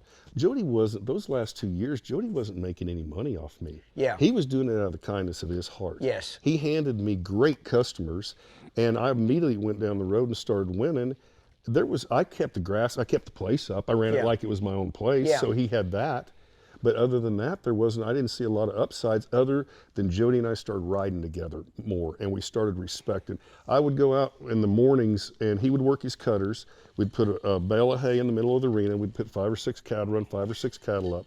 I'd keep the outside of the round pen where I could load my pleasure horses, and Jody would be out there. He worked by himself a lot. He'd work his cutters at the same time. So I'd go work my pleasure horses on the rail of the big round pen, and I'd just bump cattle and act like they weren't there, right? And so my horses got really broke, and Jody started saying, hey, that looks good, this looks good, do this, do that. And he'd say, hey, what about this here? Well, I'd start being a student of the cutting game, and he would start being a student of the pleasure game. It took me a while. Jody was tough to get to know, I think, but once you proved yourself to him, shit, man. Yeah, but it sounds like, he sounds a lot like Gordon McKinley. They're just old school. That fucking generation were tough. They were just tough, weren't they? But he taught me how to win. Yeah. He taught me how to win, and Jody was arrogant and he was confident, and I loved that. And when I went in there as a scared kid, and when I left out there 5 years, I was the shit. Yeah, that's awesome. So this next job you get offered by who? Ken Banks. Ken Banks. Is he big in the pleasure world? Not big? How'd he hear about you? How'd you hear about him? How does this happen? Are you married at this point? You have any pussy? What's going on? Not even thinking about getting married. Okay, you're just fucking straight down the line, training horses, winning. Yes. Awesome. That's all I've got my mind on. How old are you? 26? 26, 27, probably when I left Jody's. Yeah. I won the world when I was there at Jody's. The second year I was actually the first horse that got sent to me for training. I went and won all the 2-year-old futurities on him that year. And next year I went and won the junior pleasure at the World Show as a 3-year-old, which was pretty hard to do at that time. And that horse. And pleasure's still at its peak now. Yes. What are they looking like? Style-wise? They're probably going to be moving on still a little bit. They're not going to have the slowness yet, but you're starting to see the slowness creeping in there a little bit. They got their heads up. Yeah, we've got their heads up. Yeah, we're the AQHA rule about the level top line. We're free flowing. We still have a diagonal jog to it at this point. It's not about how slow you can go.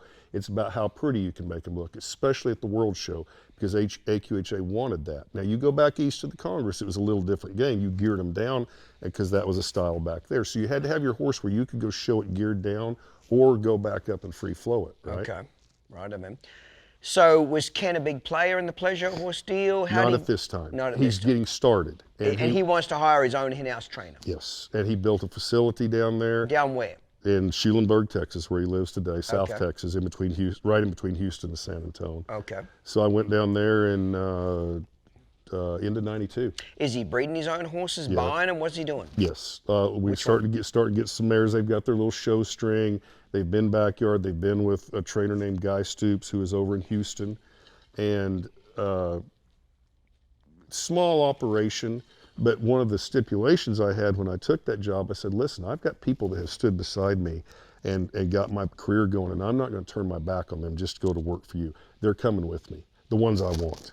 Yeah. And so he allowed me to bring those horses down there. So you could keep a few of the outside customer horses there, okay? So what did that job do for you? What did that career move do for you? Financially, it got me where I could buy my own place. Okay.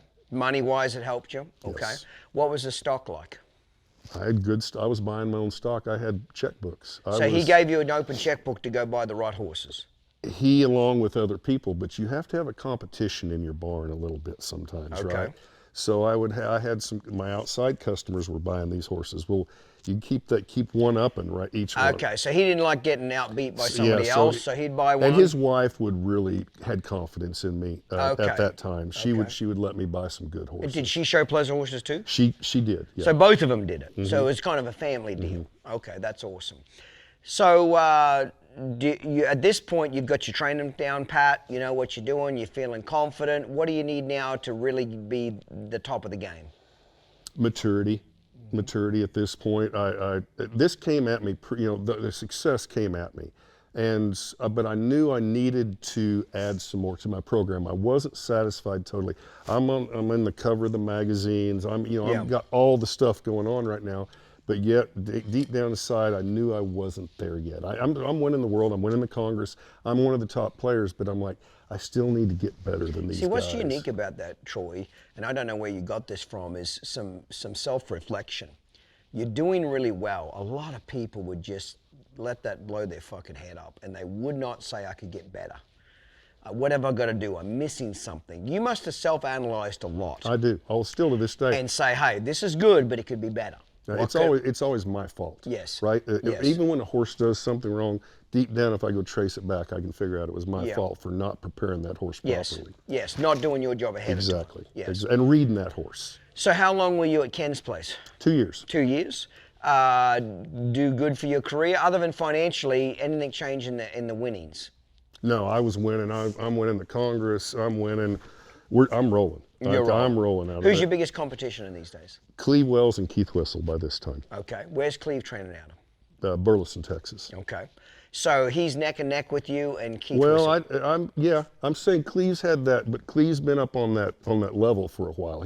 So he's been doing well for a while. Yeah, so he's a few years older. Did you get along with Cleve? Oh yeah, okay. Great. Friendly competition. We actually rode together a lot. Okay, yeah, very friendly, but I wanted to beat his ass. Yes, and I'm sure he wanted to beat your ass. Yeah. Yes, yeah, that's awesome. So after 2 years, what happens then? Well, when we got after 6 months of being at that job, Sherry, Ken's wife at the time, got brain cancer, and they shut down showing, and they started fighting that. So basically, Ken was paying me a lot of money to go down the road with some of his horses, other people's horses. I had his rig, the whole thing. And after 2 years, he kind of came to me and said, listen, this cancer is getting serious, and we're going to have to go on with this. This isn't making a lot of sense. And I said, I totally agree with you. Yeah. And I said, I want to get back up. He wanted me to stay there. He offered me some deals to stay at his place and still work. Just to use the barn, Yeah. And I said, I got to get back up where the hustle's going on. And where was that? North Texas, North Texas, Oklahoma, where it's at now, yeah. Okay. What'd you do then? I went and bought a place. Okay, whereabouts? In Norman, Oklahoma. Norman, okay. And just wanted to set up your own deal, correct? Yeah, I had goals. I had goals along the line. At this age, I'm going to do this. At this age, I'm going to do that. And by the time I was 30, I wanted to have my own place, right? So then that started. Why'd you pick Norman out of all places you could have trained out of? Well, I found a place there. When I was growing up, Edmond was where things were going, but I didn't want to go back to where I was raised. And I wanted to stay on the south side of Oklahoma City. I had looked at some places in North Texas, but North Texas didn't suit me. I was raised in Oklahoma, so still an Okie. But when I was a little kid, I used to work the sales a lot. I would handle the yearlings. I eventually worked my way up to some of the bigger sales, the haymaker sales, Jerry Wells sale thing, where I was the one presenting the horses through the ring when I was a kid. And when I went to Jerry Wells' sale when I was a little kid, I remember him selling horses in that arena, and women with fur coats on and diamond rings, and they're selling baby horses for $25,000, $30,000. And I just fell in love with that area. I just thought, I want to be here one day. And land was affordable up there then. The economy in Oklahoma wasn't great, so it was way cheaper to buy up in Oklahoma. And I mean, I'm just kind of from Oklahoma. Nothing wrong with that. I just wanted to know what the desire was. So when you go out on your own, this is really I suppose you went out on your own at Jody's too, you know what I mean? But you're back out on your own again. Good customers, good horses, how'd it work? Loaded up, barns full. How many horses? 27, 30. You got a couple assistants, what do you do? One assistant. And one assistant, one guy cleans stalls. Yep. Got overwhelmed a little bit. Too many horses? Too many horses. Too many horses. Big mistake there, isn't it? I'm still winning. Yeah. But not on everything. Yeah. And at this time, I start hearing like a lot of the top guys say, well, you got to have 30, you start with 32-year-olds and to get those 2 or 3 that are going to make it.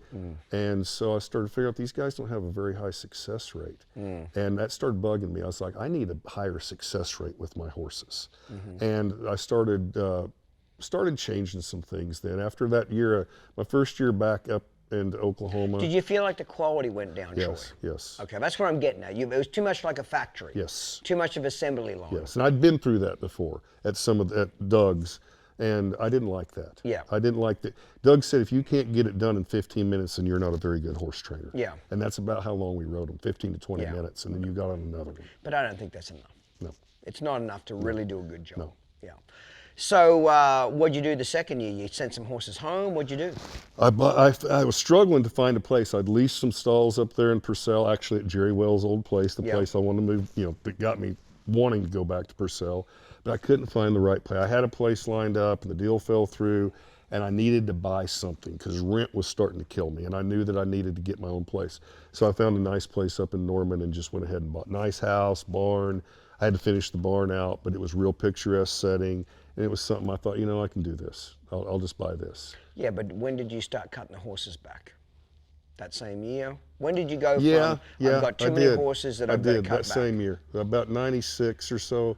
Well, about 90, that first year, I guess it was 95. I won a lot. I had a really good 3-year-old mare that year, and I won all the 3-year-old fraternities in the country that year except for the Congress. And at Congress, I was overwhelmed because I took too many horses, and I thought I came up short.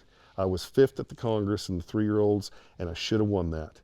And it was my lack of preparation because I had too many other horses to get ready, and I don't feel like I spent the time on that mare that I should have.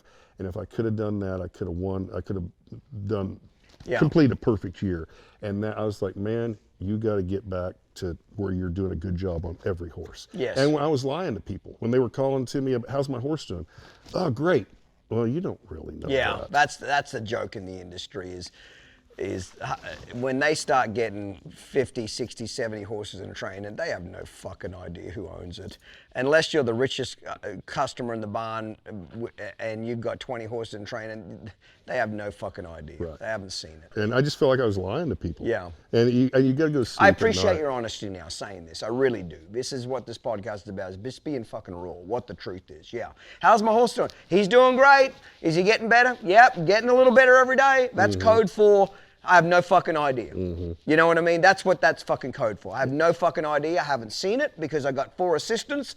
I'm hustling my ass off, and I'm only riding the top 10 horses that are going to make me money. That's what that code for. Did I get that right or wrong? That's exactly right. You know what I mean? That's exactly so unless right. your horse is in the top fucking 10, he has no idea who's right. The one trainer I will say, I'm sure there's others, okay, but one I know of that has a large amount of horses that is skillful enough to pull this shit off is Andrea Fapani.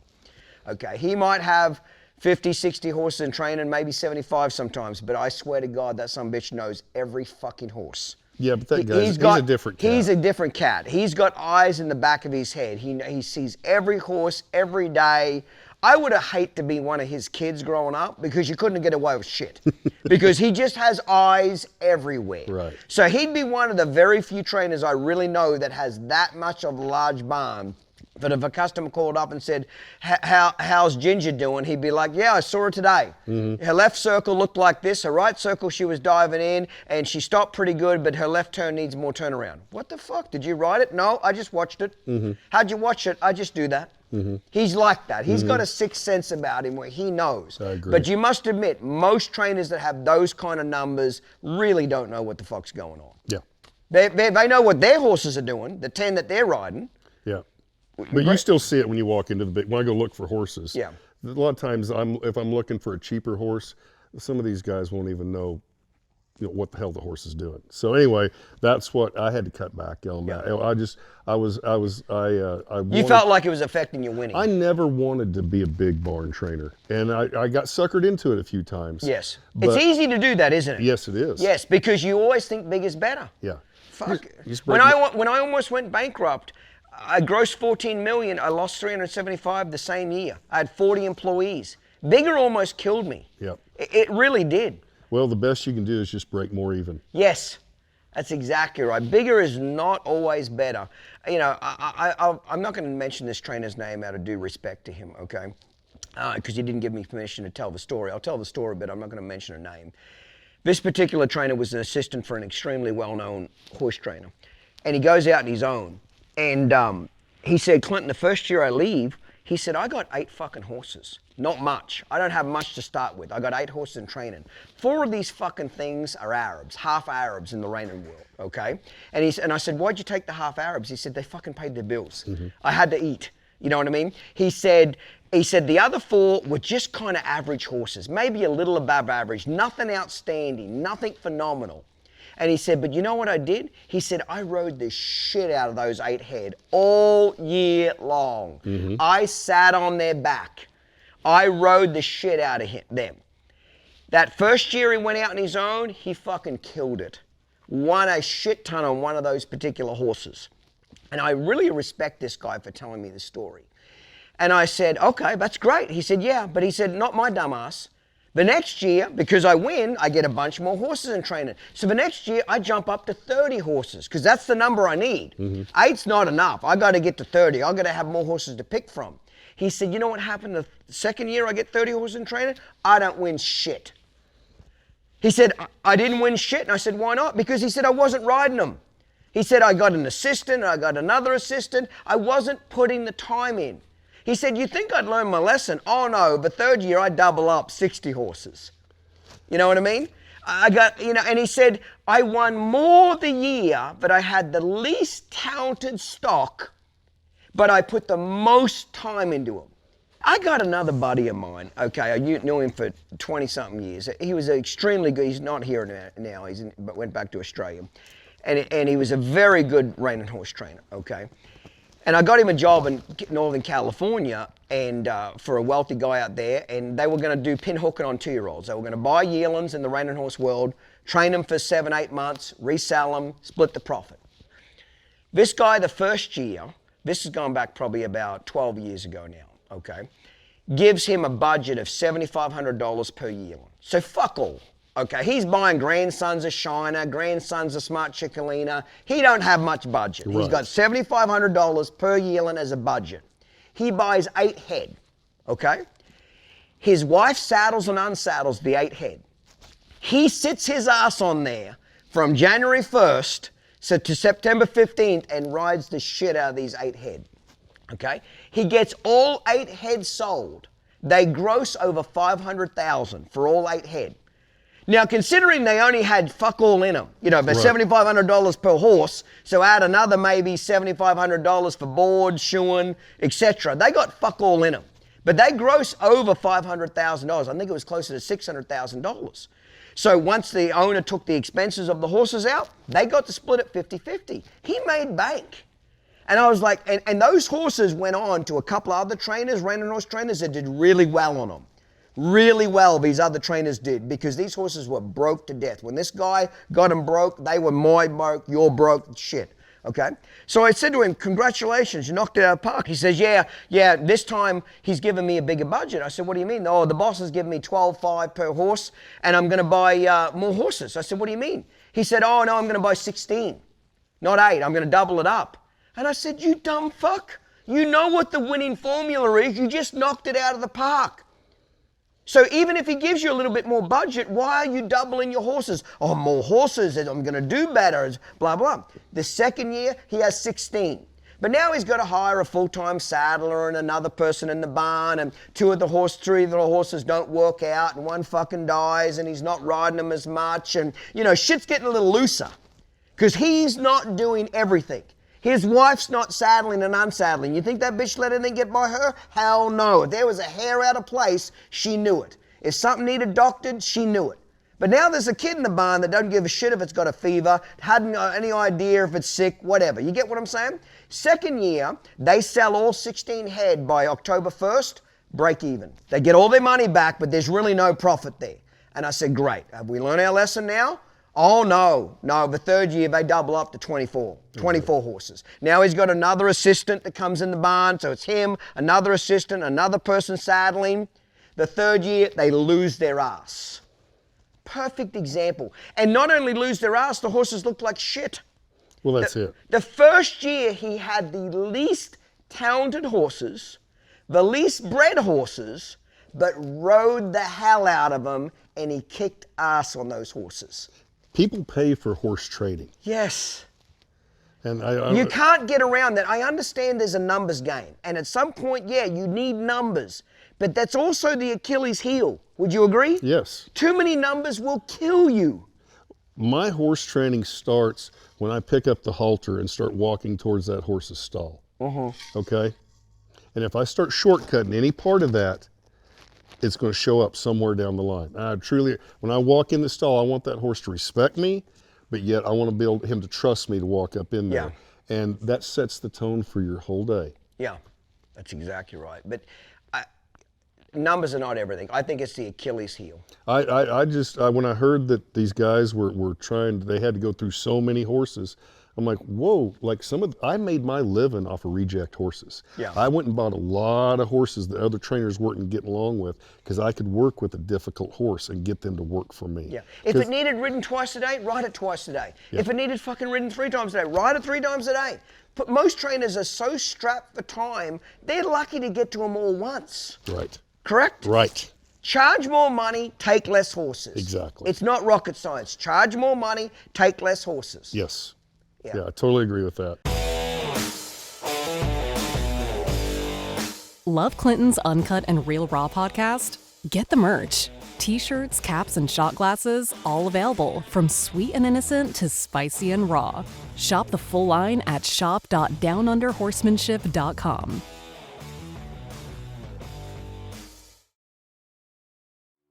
How do you know what it takes to become successful?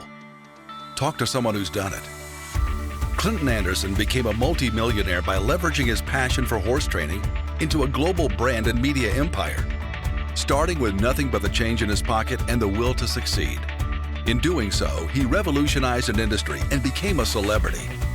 Now, you can put his experience and advice to work for your business. With Clinton Anderson's business consultancy, you can tap into Clinton's unique perspective, hear his straight talk, and get his no-nonsense advice. Just imagine yourself armed with Clinton's hard-earned knowledge and entrepreneurial spirit. So whether you own a ranch or any sort of business at all, we invite you to discover the transformative power of Clinton Anderson's leadership and innovation in your business. Call 1-888-287-7432 to take your business to the next level today.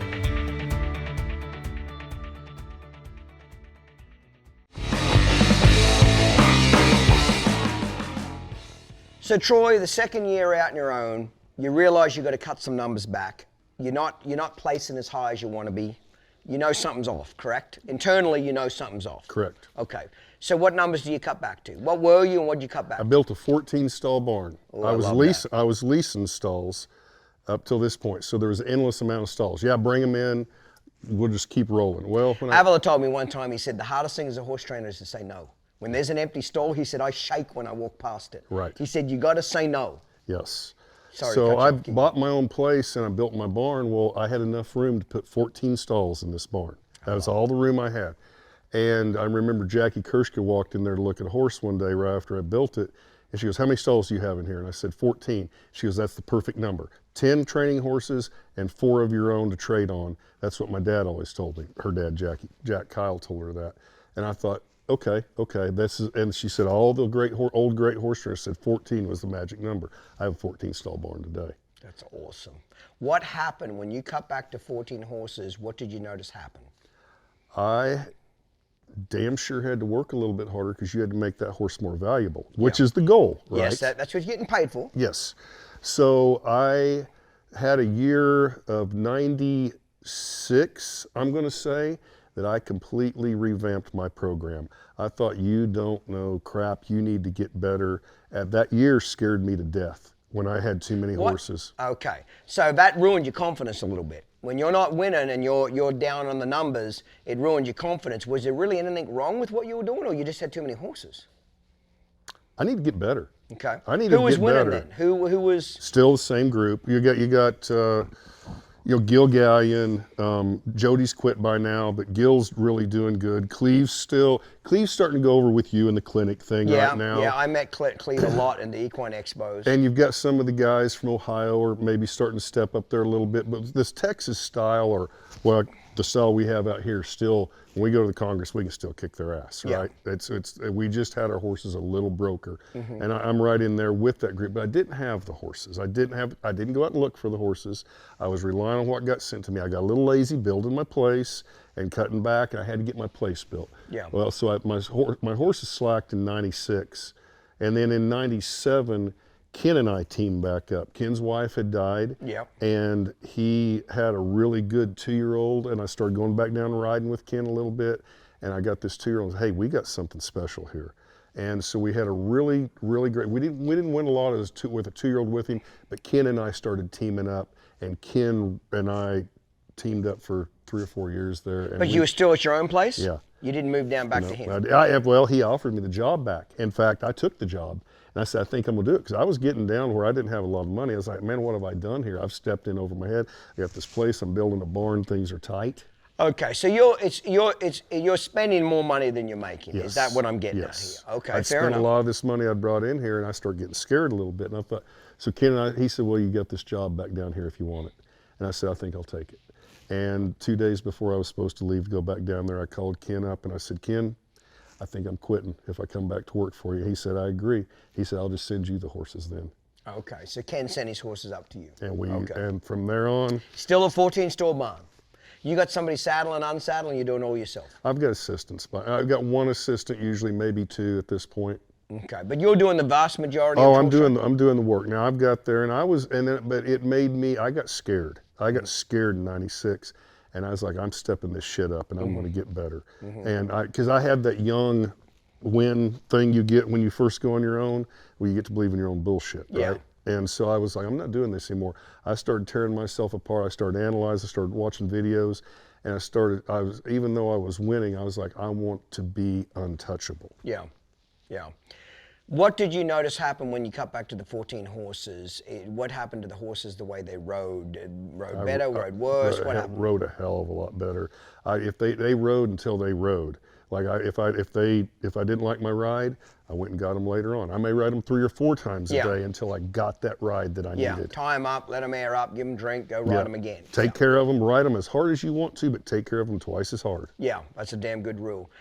So did you start winning again? Yes. Okay, so did that give you confidence, a bit of a boost again? Because you looked like your confidence was in the shitter for a little bit. Yeah, it was. And then when we came back in '97, that horse was a 3-year-old. His horse's name was Skips Special Barb. He ended up becoming a multi-world champion with us, and one of the greatest horses probably the greatest horse I've ever ridden. What was his name? Skips Special Barb. Okay. And Ken owned him. Ken won unanimously at the World Show under all 5 judges as a 3-year-old, which was unheard of in the amateur pleasure. And he was kind of Ken's horse. We were building him, but it was Ken's horse. And I had other horses, and I was doing okay, but I wasn't. Were you lacking? How good was your stock? It wasn't good enough. Okay. Yep. So you were relying on riding them more to get them broke. Why were you not getting the best stock? If you're still winning and you're at the top of your game, why weren't you getting the best stock? I wasn't going out and hunting those horses. I got lazy, and I started deciding on letting people. I would always had horses sent to me, and been fairly lucky with that. Yes, but that was running out. Yes, you had to go hunt your own. I start hunting my own. Yeah. So in '98, we started doing a little bit better, and then in '99. People saw what I was doing. I was going through, I was getting really close, but the style was changing. Okay, tell us about that. The style started getting slow, more of what you see today. And I had to fight that because that wasn't my style. You didn't like that? I didn't like it. I didn't like slow. Were you the only one vocal about it? Yes. Nobody else gave a shit? I mean, they all bitched about it, but I felt like I was one of the ones that was out there like, no, I'm going to do this. And so I went in 90, oh shoot, it was one of those years in there, and I had a 2-year-old, and he ended up becoming a world champion the next year. But I went in and showed him in the 2-year-old finals. I own the horse. He's one of the top studs. And I didn't like the way they were jogging. I started seeing this little jog, stutter step jog, and I thought, screw this. I'm going to go in there here, and it's my horse. I don't have an owner to worry about, and I've got this sumbitch broke. I'm going to go in here and show him what a perfect cadence is. And I walked out of that pen. I was 14th out of 15 in the finals. And I walked out and I looked at that big screen because I was like, I just had a good ride. And I started watching some of these horses that were getting called out and the way they were moving. And one of the AQHA officials came up to me and he says, you're supposed to win it tonight. And I said, well, why in the hell am I not winning then? Yeah. He said, you just be patient because you're getting ready to. And I don't know what happened, but AQHA kind of got behind me at that point. And the next year it turned around and my style was the style. Now, when you say your style, meaning that they weren't going as slow, or what happened? I could go slow with them, but I would send them on out. So I knew how to show them. It's a multi-judge system, right? When you're in that arena and you're going around, well, I may be down on this end and I may be able to slow them down a little bit to show I could hang with those slow horses, but still keep my legs clean. I wasn't doing the stutter step up front. Right. I kept the shoulder up. My stride was even, and those horses were sitting in. My horses were broke. Yeah. And I could go and put them into tight spots, show off that I could put my horse in a tight spot. And I'd clear out and I'd go lope over and go find it. I'd go compare my horses around the arena to other horses where I felt like a lot of guys were just sitting there maintaining their spot, right? Okay. I'd go find the horses I needed to beat, and instead of running from them, I'd go put myself right next to them and make those judges say, okay, which one's the better one? What happened to your career with that horse winning? Did you get better stock in your 14 store bar? Did you get better stock? Were you trying to buy your stock more then? Yes. Which one? What, like both? Both? Yeah, people started, when you start winning, they're going to start sending you horses. Yeah. But I also had investors that were wanting to go play. They saw that my confidence was going. So the negative to a lower number of horses in a barn is you have to also cut them loose quicker too. If they're not going to work, you only got so many slots. Which is correct? Tough. Which is tough to know when that is. You've got to know when that cut is, haven't you? Yeah. A lot of trainers, including myself, got into this habit and still do it to some degree, is whatever is the shittiest, lowest horse on the string, you ride that first. And if you need to ride it again, you ride it again. And if you need to ride it 3 times, you ride it 3 times. And you put a lot of time into the shittiest one in the string. Right. And then when you sit back at the end of the year, the one that was the most talented and the one that was your best one, when you really analyze how much time you got on it, it really got the fucking least. You don't know how many times that's happened to me. Okay, because Avila was here on the podcast and he told me, he said, the lesson he learned, he said that one year he went to the cow horse futurity and he said I had 3 horses. Or maybe it was 4, I can't remember. And one of them was a mare and he said she was just a fucking turd. That's all she was, okay? And he said, I worked my ass off on that bitch to get her broke. Rode her twice a day, 3 times a day, whatever I needed to do to get her broke. And he said, I made the open finals on her. And he said, when I made the open finals, he said, I said to my wife, I said, what the fuck am I going to do now? Because that's everything I've got just to get here. There's nothing left. She's a turd. And he said, what really pissed me off is the 2. He said, I had 2 outstanding ones that year that didn't make the finals. Because they didn't get ridden as much as this turd. Right. And he said from that year on, he said, I completely reversed it. I rode my best horses first and my turds last. And I took that lesson and I'm doing that now. I'm riding. Now, instinctively, I want to ride the shittiest one first to make it better. So if I need to get it back out again at noon, I need to get it back at 5 o'clock, do it. But now I make myself ride the best horses to the least horses. You agree or disagree? I totally agree. I've fallen into the same trap. Why do you think as trainers we do that? Why do you think that we Because we feel guilty that horse isn't getting up to the level the other horses are. And we can always catch up to that one that's got the talent, right? Yeah. And we know we have to put that extra time into those. People don't, like, I had one customer. But here's the deal. The guy that's got the turd, he ain't paying triple the training bill. Exactly. His training bill is exactly the same as the guy with the talented horse. Exactly. So you really owe him no more, do you? No. You don't owe him more training. He's not paying for more training. No, but you feel guilty that every horse that should be at that level. Yes, but I think it's fucking stupid. I do too. I think we fall into the trap. We all do it. Yes, and I did it for years. I'm not saying don't put attention into the turd. Give him attention, but don't sacrifice the good ones. But we've had this conversation, and our mentor, Doug Carpenter, told us about when he walked through his barn and said if he didn't want to ride one anymore, he called the owners and he got down to that time when he only had 2 horses left in the barn. And I still adhere to that theory. If I get where there's a week or so that I'm like, man, I don't want to get on this thing, he's not getting better, I call that owner and say, hey, listen, this isn't going to work. Sean Flaherty told me something 10 years ago that I never forgot that I thought was really wise. I think I asked him something about, hey, when you got a turd or something that's not working out, when do you cut it? He said, if I have to fight with it more than 2 weeks, it goes. He said, if I come out every day for 2 weeks and it's still a piece of shit and doesn't want to behave and doesn't want to do its job and clearly doesn't want to be here, doesn't want to be a productive citizen, I just cut it loose.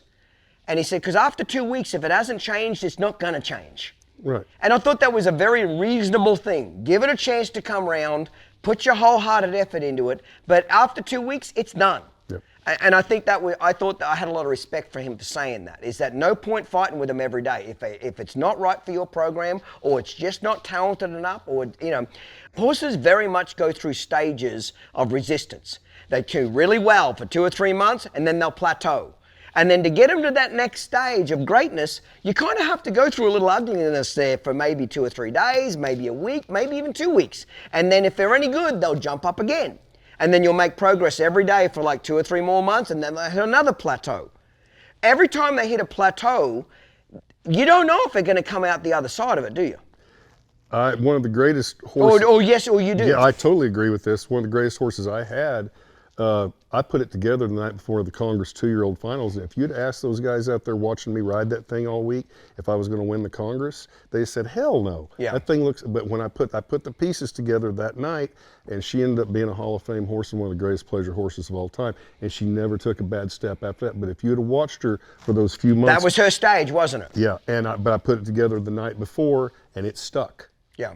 Yeah, but that was her point where she said, because especially do you think a lot of the 2-year-olds is they go through that stage where they'll hit a plateau and say, fuck you, this is good enough. I'm good enough now. And you're like, no, we got to get a little better now. And they'll throw down on you for a week or two, and then some of them make it through that, and some of them say this is as good as it gets.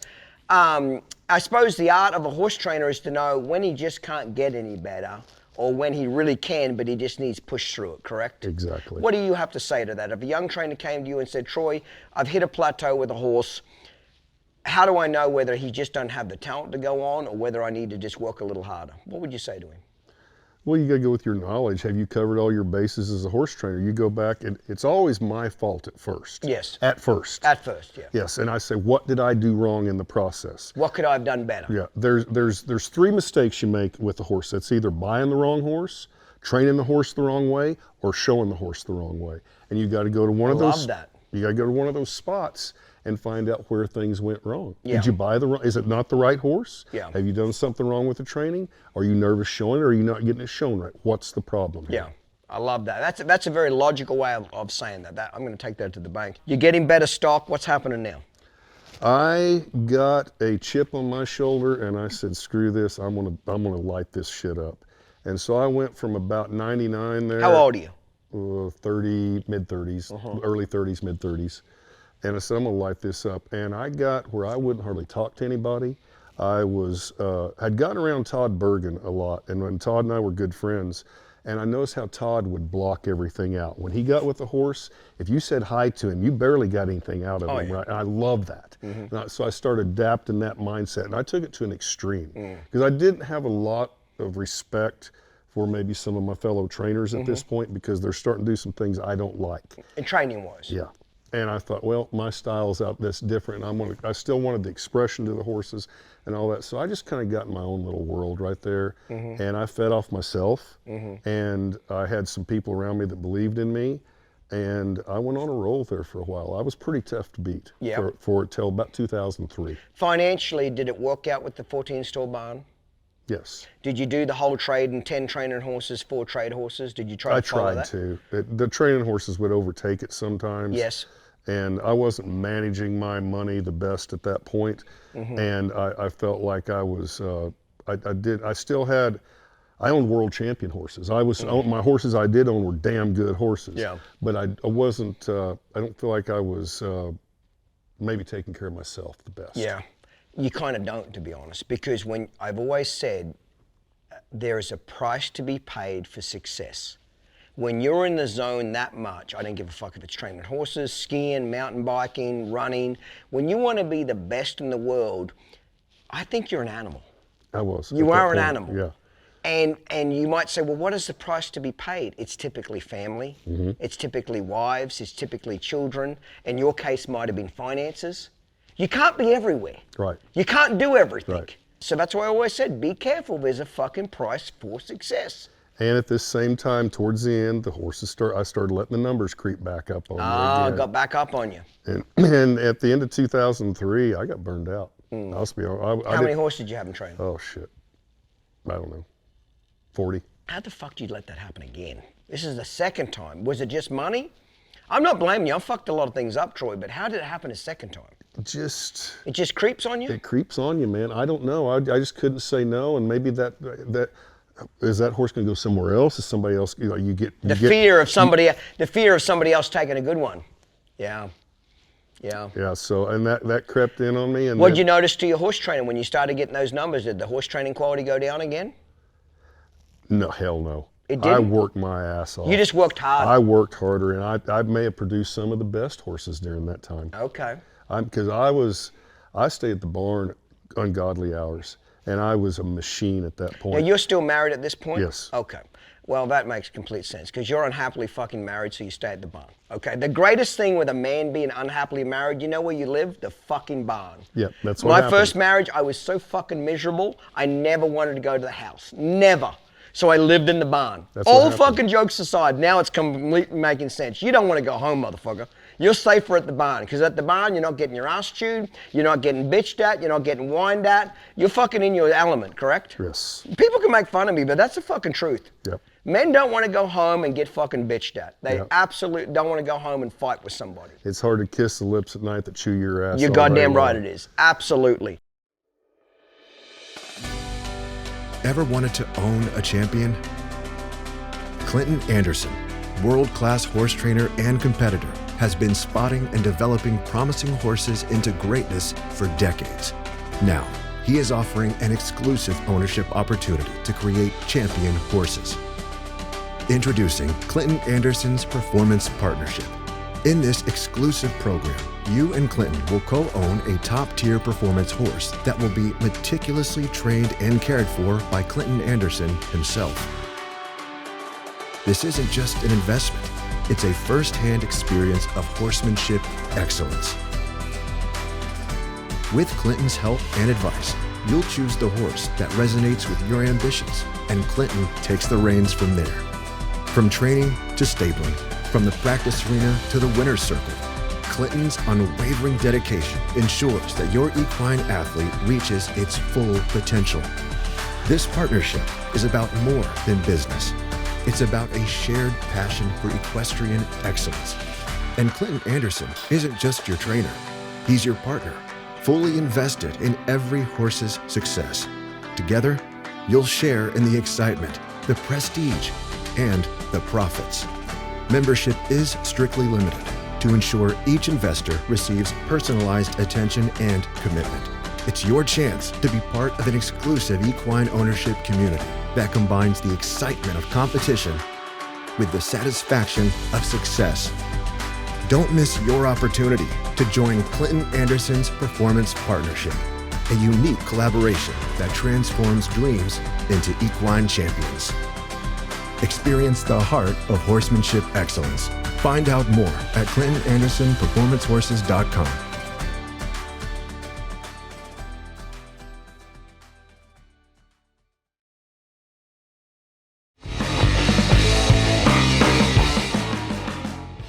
So what happens then? You just exhausted, I get the impression. Mentally, physically, after 40 horses, you're fucked. At the end of 2003, I'm winning. I've set some goals. I wanted to, okay, I'm going to win this world title. Okay, well, I'm going to go, nobody's won back-to-back world titles. I'm going to go do that. Well, I did this. Well, at the end of 2000, and I had some things. I had some disagreements with some people in the industry, and started, you know, how business gets, and I started not liking the industry so much. Because of the style of the horses? Yeah, and the people, just the horse deals. There was a lot of things I didn't like. People telling me, like, we're going to do a deal this way, and there was a big group, you know, like a group of guys that were kind of felt like they were running the industry at the time, and I wouldn't buy into that shit. Right. I did my own stuff. And Clinton, my goal was never to be a pleasure horse trainer all my life. The guys I idolized, Jody Galyean, Tommy Manion, they used it as a platform, and they went on to other things. Okay. Life, like, I'm getting behind. Like, maybe I need to be leaving this. Maybe it's time for me to go do something else. Did you see the pleasure horse industry at that point peaking and going down? Did you see the writing on the wall? And how much of that had to do with you didn't like the way the horses were getting around? Were they getting too slow by this point?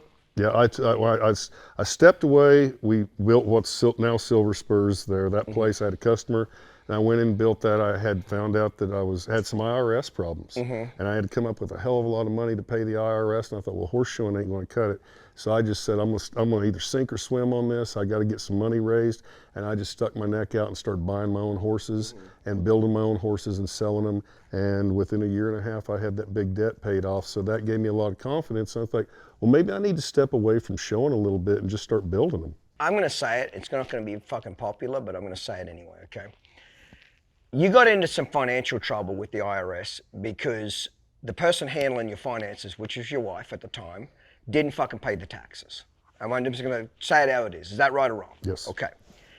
I'm going to look into the camera now, and I'm going to tell you right now, horse trainers, I don't give a fuck who's handling your finances, whether it's your wife, your mother, your sister. Check it. Find out. Have an independent accountant. And if your wife, your girlfriend, your mother, or somebody bitches about that, lay your dick on the fucking table and say, this is the way it's going to fucking be. Because if you do not take care of your money, you're fucked. And you didn't do that, did you, Troy? Exactly. I didn't do it. The year I almost went bankrupt, I didn't check my money. And people knew I didn't check my money, and they fucked me royally. Yes. If you would have caught that you weren't paying your taxes a year and a half earlier, you wouldn't be in this bind. Exactly. But you thought it was being handled. Well, I'm selling. You're running and gunning. You were like me. You're just worried about how much you're making. You're not worried where the money's going. You're not worried about who's spending it. You're just gross, correct? More horses, more selling, bigger sales. Exactly. So whoever's handling your money, double check them. Check the credit card receipts. Sign your own checks. Get an independent accountant to double check your wife's bookkeeping. Oh, she'll piss, she'll moan about it. Oh, what, you don't trust me? No, it's got nothing to do with trust, honey. I just want to make sure we're doing the best we can. Fuck it. Do it. I can't tell you, Troy, in my career, how many men I've had conversations with that their wives handled the finances and they had no fucking idea that shit like this is going on. Or the money's getting gambled away. We know a good guy. It's not here anymore. His money got gambled away because he thought his wife was handling the money and she was a fucking gambling alcoholic idiot. Pissed it all away. And he had no idea, did he? Nope. He thinks he's making bank. He's selling horses $300,000-$400,000 a pop. Yep. It happens to all It of us. happens to everybody. It happened to me. I'm not blaming somebody. I'm saying it happened to me. It happened to you. Where's two guys here that made a lot of money in the horse industry are admitting if you don't double check your finances, you're a fucking idiot. Yeah. Yeah, I appreciate your honesty on that. Okay, Yep. That's as simple as it got. Yeah. Okay, so you get yourself out of the IRS trouble, correct? You double down, hunker down, get out of it. Where are you now? Where's your head? You don't want to go show no more? Where's your head? When you get out of that show pen and you're not doing something you're doing something you don't really want to do, you thought you were going to graduate from, you don't want to go back to it that much. Now, I kept building them, but what I did was I figured out when I was building those horses, they wouldn't buy them off of me a lot of times. They would say, well, he can get them around, but we can't ride like he can, right? Okay. And so that was a problem with me, selling horses. So I went and there was a non-pro girl that was riding with me, sent me some horses from Arkansas, and I thought, well, I'll just take her out and I'll just start using my methods on her and coaching her. And we rocked and rolled, That's man. awesome. For 11 years, we rocked and rolled, and she was a top non-pro. So she wasn't winning everything because we would sell those horses soon, but we're knocking them out for 150, 200 every time we go win a futurity. And I figured out how to do that. So that was a progression with my life. Yeah, that's awesome. And there is something there that, do you think people didn't trust that they could ride behind you because you were still showing or not? Because when a trainer's showing and selling, people get suspicious. Why are you selling the best one? You get We what I'm just went saying? right in. We said, this is our business plan. Yeah. We're here to sell them. And I took Doug Carpenter's advice on how to market your horses, where we buy them at, what price we sell them at. It was a simple formula. Yeah. So it made sense, and I just went with what Doug taught me on that, and it worked. It worked like a charm. That's awesome. So at this point, are you enjoying being home more? You're not showing as much, Well, correct? my son is, and when I got my divorce, I literally told people, hey, listen, if I've got custody of him, and I've got my schedule, I will look at going to a horse show for you, but it may not happen. Yeah. I started setting boundaries. I like this. There's only so much of me. Yeah. And if you want me, that's great, and I'll do a hell of a job for you, but you're going to have to listen to me too. I'm not just going to show up at every damn horse show. So you cut back traveling. Yep. What did you notice happened to your horses when you got off the road a little bit? Anything in particular? Well, I'm going and I'm changing I'm starting to build some all-around horses right now. So you're kind of phasing out of the pleasure I'm phasing out of the pleasure a little bit. And getting into what? Getting into building these all-around horses, lead changes, building horsemanship horses, not necessarily trail horses, but my horses were broke enough to go do the trail. I didn't really have a grasp on the trail then, but I'm putting handle on them, which I'm starting to see a lack of. I'm starting to see that these pleasure horses are getting their necks out a little too far, and they're riding them off their feet a little too much, and there's a little too much hip, and they're not moving their front ends the way I want them to move. So there was a lot of, the all-around industry was really taking off. This is, 04, 05 now we're into, and 20 years ago, and I start seeing the all-around industry taking off. I'm like, I can build horses for these guys, because there was not a lot of guys that could ride young horses and knew how to put the lead change and a turnaround on them and still get them moving pretty with self-carriage. Yeah, okay. So did you enjoy that? I did. Okay. Yeah, I did you have to learn any more skill sets, or did you already have the skill set to do it? No, it's just everything I've done already. I'd already produced World Champion Western Riders. Okay. Yeah. Right, so it wasn't like you had to learn a whole new I just skill started concentrating more on doing that and getting away from the pleasure so much. But then about this same time, we went up to Tulsa to the reining at some point, and Andrea came in and did a clinic for the Tulsa Reining Classic, the one, it was, what's 100X now. And so after he got through doing his clinic, he saw me sitting up there, so he comes and sits in the stands, and we were watching the reining that night, and he goes, "Why didn't you switch over?" I said, "What are you talking about?" He said, "You had the talent to come do the reining. Why didn't you switch over?" And I said, "Man, that's a good question. Like, I think I'm safe." And he says, "So you're," and he laid it right out there. He said, "So you're happy being safe here?" And boy, that ate on my ass. That sounds like a drive too. Yeah. I love that about it. Yeah. So it got under your skin a little bit. It always still does. Yeah. Still does. So what'd you do? I started thinking about making the move, but I just there wasn't anybody around where I felt like I can just drop my business, because I'm building horses, right? Yeah. And you got to transition. Yeah. You got to transition from, you got to figure out how you got to eat. So you can't just drop one income and say, fuck it, I'm going over here. You got to transition over. Right. So I just stayed with the game for a little while and kept doing what I was doing, clinics, coaching, got paid good. And so I made a good little niche doing things that I still won I won the pleasure at the Congress on a horse I never thought I'd even win the pleasure on at the Congress later on. They still wanted to see me, and my style was still accepted because it was still very much different than what everybody else was doing. And I came back in and I won the Congress a few times, I think, actually, even after I kind of would say I semi-retired from it. So it was, but it wasn't getting me off. Yeah. Do you think the challenge wasn't there anymore? You needed a new goal, correct? You need a new challenge in life. Do you think the Reiners gave that to you? Oh, yeah. Okay. Oh, yeah, and then, I didn't have the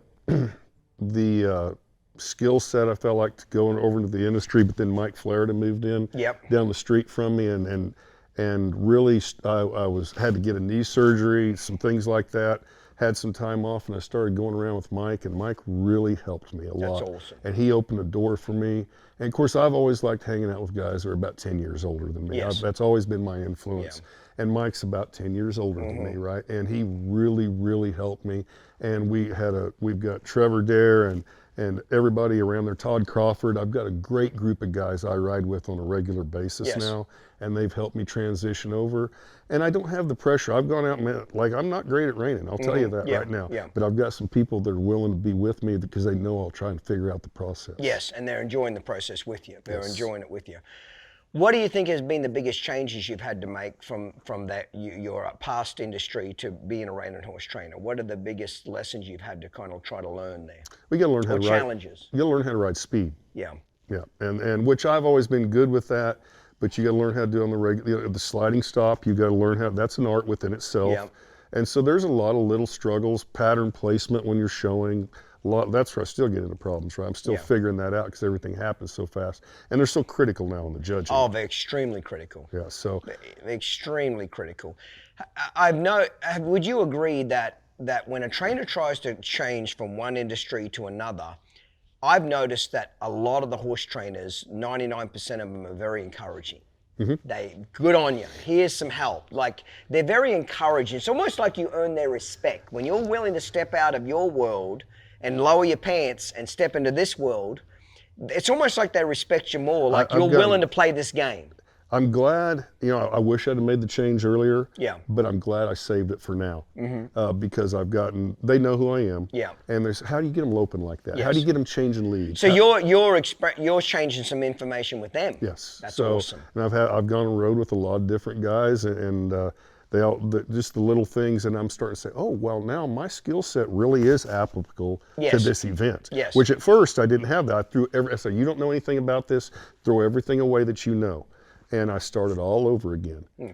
And you have to have that ability. Yeah. See, that's, the last couple of days we were at the Sun Circuit together, and I had you ride a couple of my horses, and before the podcast today, I had you ride 3 or 4 of my horses, because I wanted to ask you, ride my horses, would they make ranch riding horses?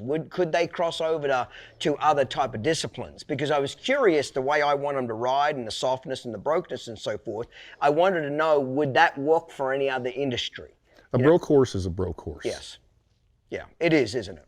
You pull on it, it gives. You I put don't your care leg what on it, moves on. I told you today when we were riding, I could have taken some of those horses and showed them in Western Pleasure back in the day, or they're my style of Western horse. Yeah. So I always thought when the judges are judging, what class it'd be, but reining, cow horse pleasure, whatever it is, you take the brokest horses and then you pick the best horse out of that group. Yeah. Right. And I think sometimes in the pleasure horse industry, we kind of got away from that a little bit.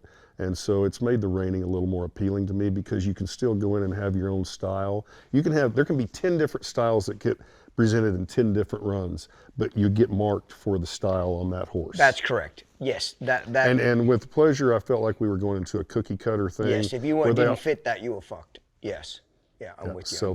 So the expression, and like the trainers have been so good. But most of these guys were my friends. Like I've had a good, and they've always encouraged me to make the switch. Yeah. But even for me, being a clinician and never really competing to now competing a lot more, I found the cow horse trainers have been extremely supportive of me. They answer my questions. They take the time to ride my horses. If I show them a video and say, hey, where do you think I could do better? What am I doing wrong? They're very encouraging, which I think is awesome. And I have a lot of respect for them.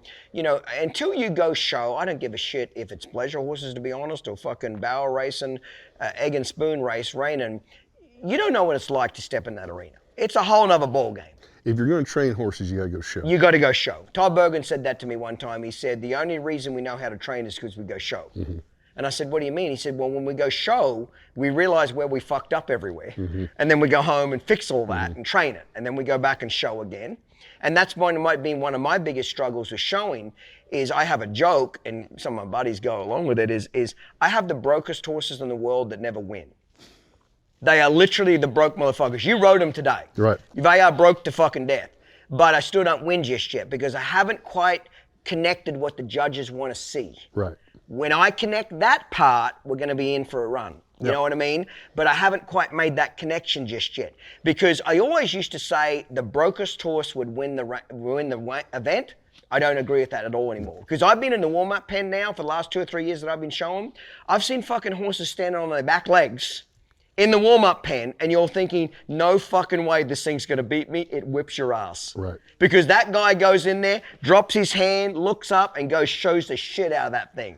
And you're like, how the fuck did you just pull that off? But this thing was motherfucking you in the warm-up pen, running all over the place, acting like a dick, and you went in there and showed the shit out of it.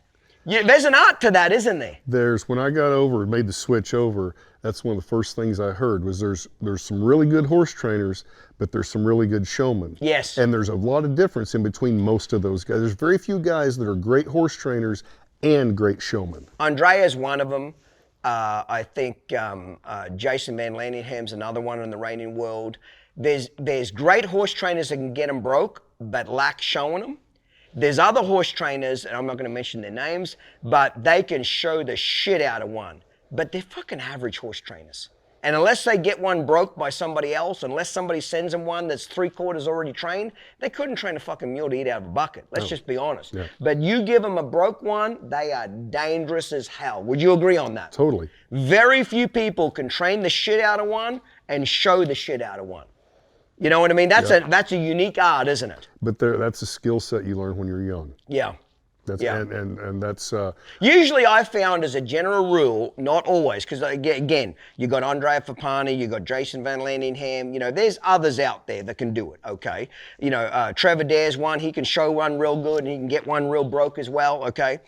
But typically my experience, and tell me if you disagree, please, okay? The guys that get them really, really broke typically can't show that well, or they lack the balls to just hang it out there. Right. Because we're such perfectionists. We need Exactly. everything to be perfect, everything to line up. Now, but typically what I've noticed, the guys that can show the shit out of one, I mean, they just lay their nuts on the ground, put the fucking loose rein out there and run like a motherfucker. They'll show the shit out of one, but they don't care about detail. They can't get one real broke. You pull on it, it pulls back against you. You know what I mean? They're so big picture people, but they don't dive into the details. Right. So they don't get them real broke. Right. You know what I mean? And it's the opposite. The guys that get them real broke can't just let go of that now and go to the big picture deal. I agree. Would you agree as a totally general agree. rule? The guys that show well don't train well, and the guys that train really well don't show as well. And then there's a handful of people out there in every industry, not just reining, but Right. every industry, cow, horses, etc., that can show well and train well, but they are a unique breed, aren't they? Yeah, and that's why they do like they do. Like that's with any sport. Yeah. That's with any sport. There's always 5 or maybe 10 guys that are winning at any sport. Everybody else is just paying their entry fees. Yeah, that's exactly right. You're enjoying doing the reining right now. You still do it now. You've started to get into the ranch riding, correct? Yes, sir. What have you enjoyed about that?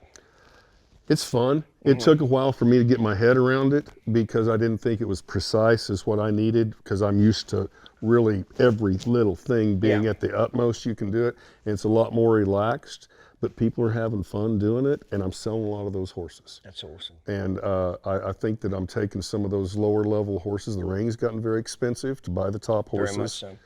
And do I feel comfortable sometimes going out and say, hey, we got to go give $200 for this one, when I don't know if my skill set's there to show that $200,000 horse. Yeah. But I can make it work in the ranch riding. What I love about what the ranch riding with the AQHA has done is that it's given those level 1 and level 2 reiners a place to go. Mm-hmm. Because those level 1 and level 2 reiners now that are marking a 215, 216, and that's their best run, they can't win shit in the reiner anymore. Right. You can't be competitive with that, Right. but that's as good as that horse can be. You can take that horse, if it's a good mover, and it's pretty, and it's well broke, you can take it over to the ranch ride and look like a superstar. So it's got a place for those. A perfect example, I've got a really good friend and a customer that had a mare that she's a 215 horse on her best day. Right. But she's super pretty. And this trainer's got her real broke. As a reiner, she might sell for 50 grand. But they got offered 100 grand for her as a ranch rider. There you go. You get what I'm saying? The market- They got offered 100 grand because she's buckskin, she's drop dead gorgeous, she's broke to death, she's pretty. But she's not a fucking great reiner. She's real average talent-wise, real average. But you would never get 100 grand for her as a reiner. 50 on your best day. But they got offered 100 for her as a ranch rider because of that. So I love the fact that the lower-end reiners now have a place to go. I do too. I think the ranch riding is a great thing. A great thing for the industry. It is. Yes. And people are having fun. Yes, they're having fun doing it. And what the show horse people were with some of the Western Pleasure and the all-around events, they're not having fun. Yeah. It's too critical. And you're not winning any money. Now you're starting to get a little money over into the ranch ride, and it's coming. Yeah. It's going to be there. And I think people, they don't have to have the fancy silver saddles. They can go sit on that horse all day long. Yeah. And they can show it in the ranch trail. Yes, you can sit there and take that horse and go show it in 3 different, ranch trail, ranch riding, or ranch on the rail. Yeah. And if you want to go in more classes than that, go in the open, go in the amateur, whatever, you can just horse show your ass off. It's almost like getting a little bit back to the old school days where you did everything on a Exactly. horse. And I kind of think that's a missing trait that we need to get I back think it's to. a good thing. A good horse is a good horse. Yeah. Well, with wrapping up here, Troy, I always ask this question at the end to every guest. If you could go back to a 20-year-old or 21-year-old Troy Compton and give yourself some life advice, what would it be? What I think I admire a lot about you is if for a young age and you had a lot of success, you also had a lot of maturity and a lot of self-reflection. You weren't ready. You had to go to Jody. You knew you weren't ready to go out on your own. So I think you were very mature. Well, let's be honest. Your dad dying and you taking the house as being the head man of the house, you did that from a very early age. So let's just be honest. You had that maturity forced on you. Right. Okay. But what would you tell yourself? At that age? No, just in life. Just if you could sit, if I'm you and you're sitting here and you're sitting now, how old are you now? 59. 59. What would you tell yourself now? Don't do this, do this. What would you say? Just keep a closer eye on your finances. Yeah. Yeah. And honestly, I wouldn't be sitting here if all those things hadn't happened. Yes. I understand every fuck up, you learn from it. Right. But let's just be honest. If you could avoid that, you'd try to do it, wouldn't you? Oh, yeah. You know, Yeah. that $300,000 you had to pay the IRS, it'd be nicer if you didn't have to do it. I could have paid for my place right off the bat. That's what right? I'm getting at. Yeah. So when you say pay attention to your finances, I say the same thing. Open your own mail, sign your own checks, check your own credit card statements. Yes. People that handle your money are not always honest. They really aren't. Even if you're married to them, it doesn't mean they're honest with it. I can't tell you how many conversations I've sat here with people in the horse industry where their spouse has been fucking gambling the money or pissing it away because you're not paying attention. 3 simple things. Open your own mail, check your own credit card statements, check your own bank statements, and sign your own checks. You're damn right. Those 3 things will eliminate 95%. And then every 2 or 3 years, have an outside audit done. I figured this to rule out. When I figured out I was getting diddled on the books by accountants, here's my first lesson. So I walked into the accountants I had 2 or 3 accountants, bookkeepers and accountants working for me in-house. And I said to them, yeah, I'm going to have an outside agency come in and do an outside audit. And the head accountant I had at the time says, what for? I said, just because I just want to make sure we're doing our job and just make sure there's no better processes we could do or, things we could improve on. Well, there's no need for it. Everything's going well. And my gut said, motherfucker, you're about to get fucked. And he got real defensive, this accountant. And I knew immediately I was fucked at that point. If I wasn't getting fucked, he would have said, great, have him come on in. Can't wait to meet him. What does he need? Right. Come look up my skirt. I got nothing to hide. When people get defensive, when you start asking questions about money, take it to the bank. You're getting fucked. Take it to the bank. Would you agree on that? Totally, 100%. Yeah. So would you say your greatest lesson was check your finances? Yeah.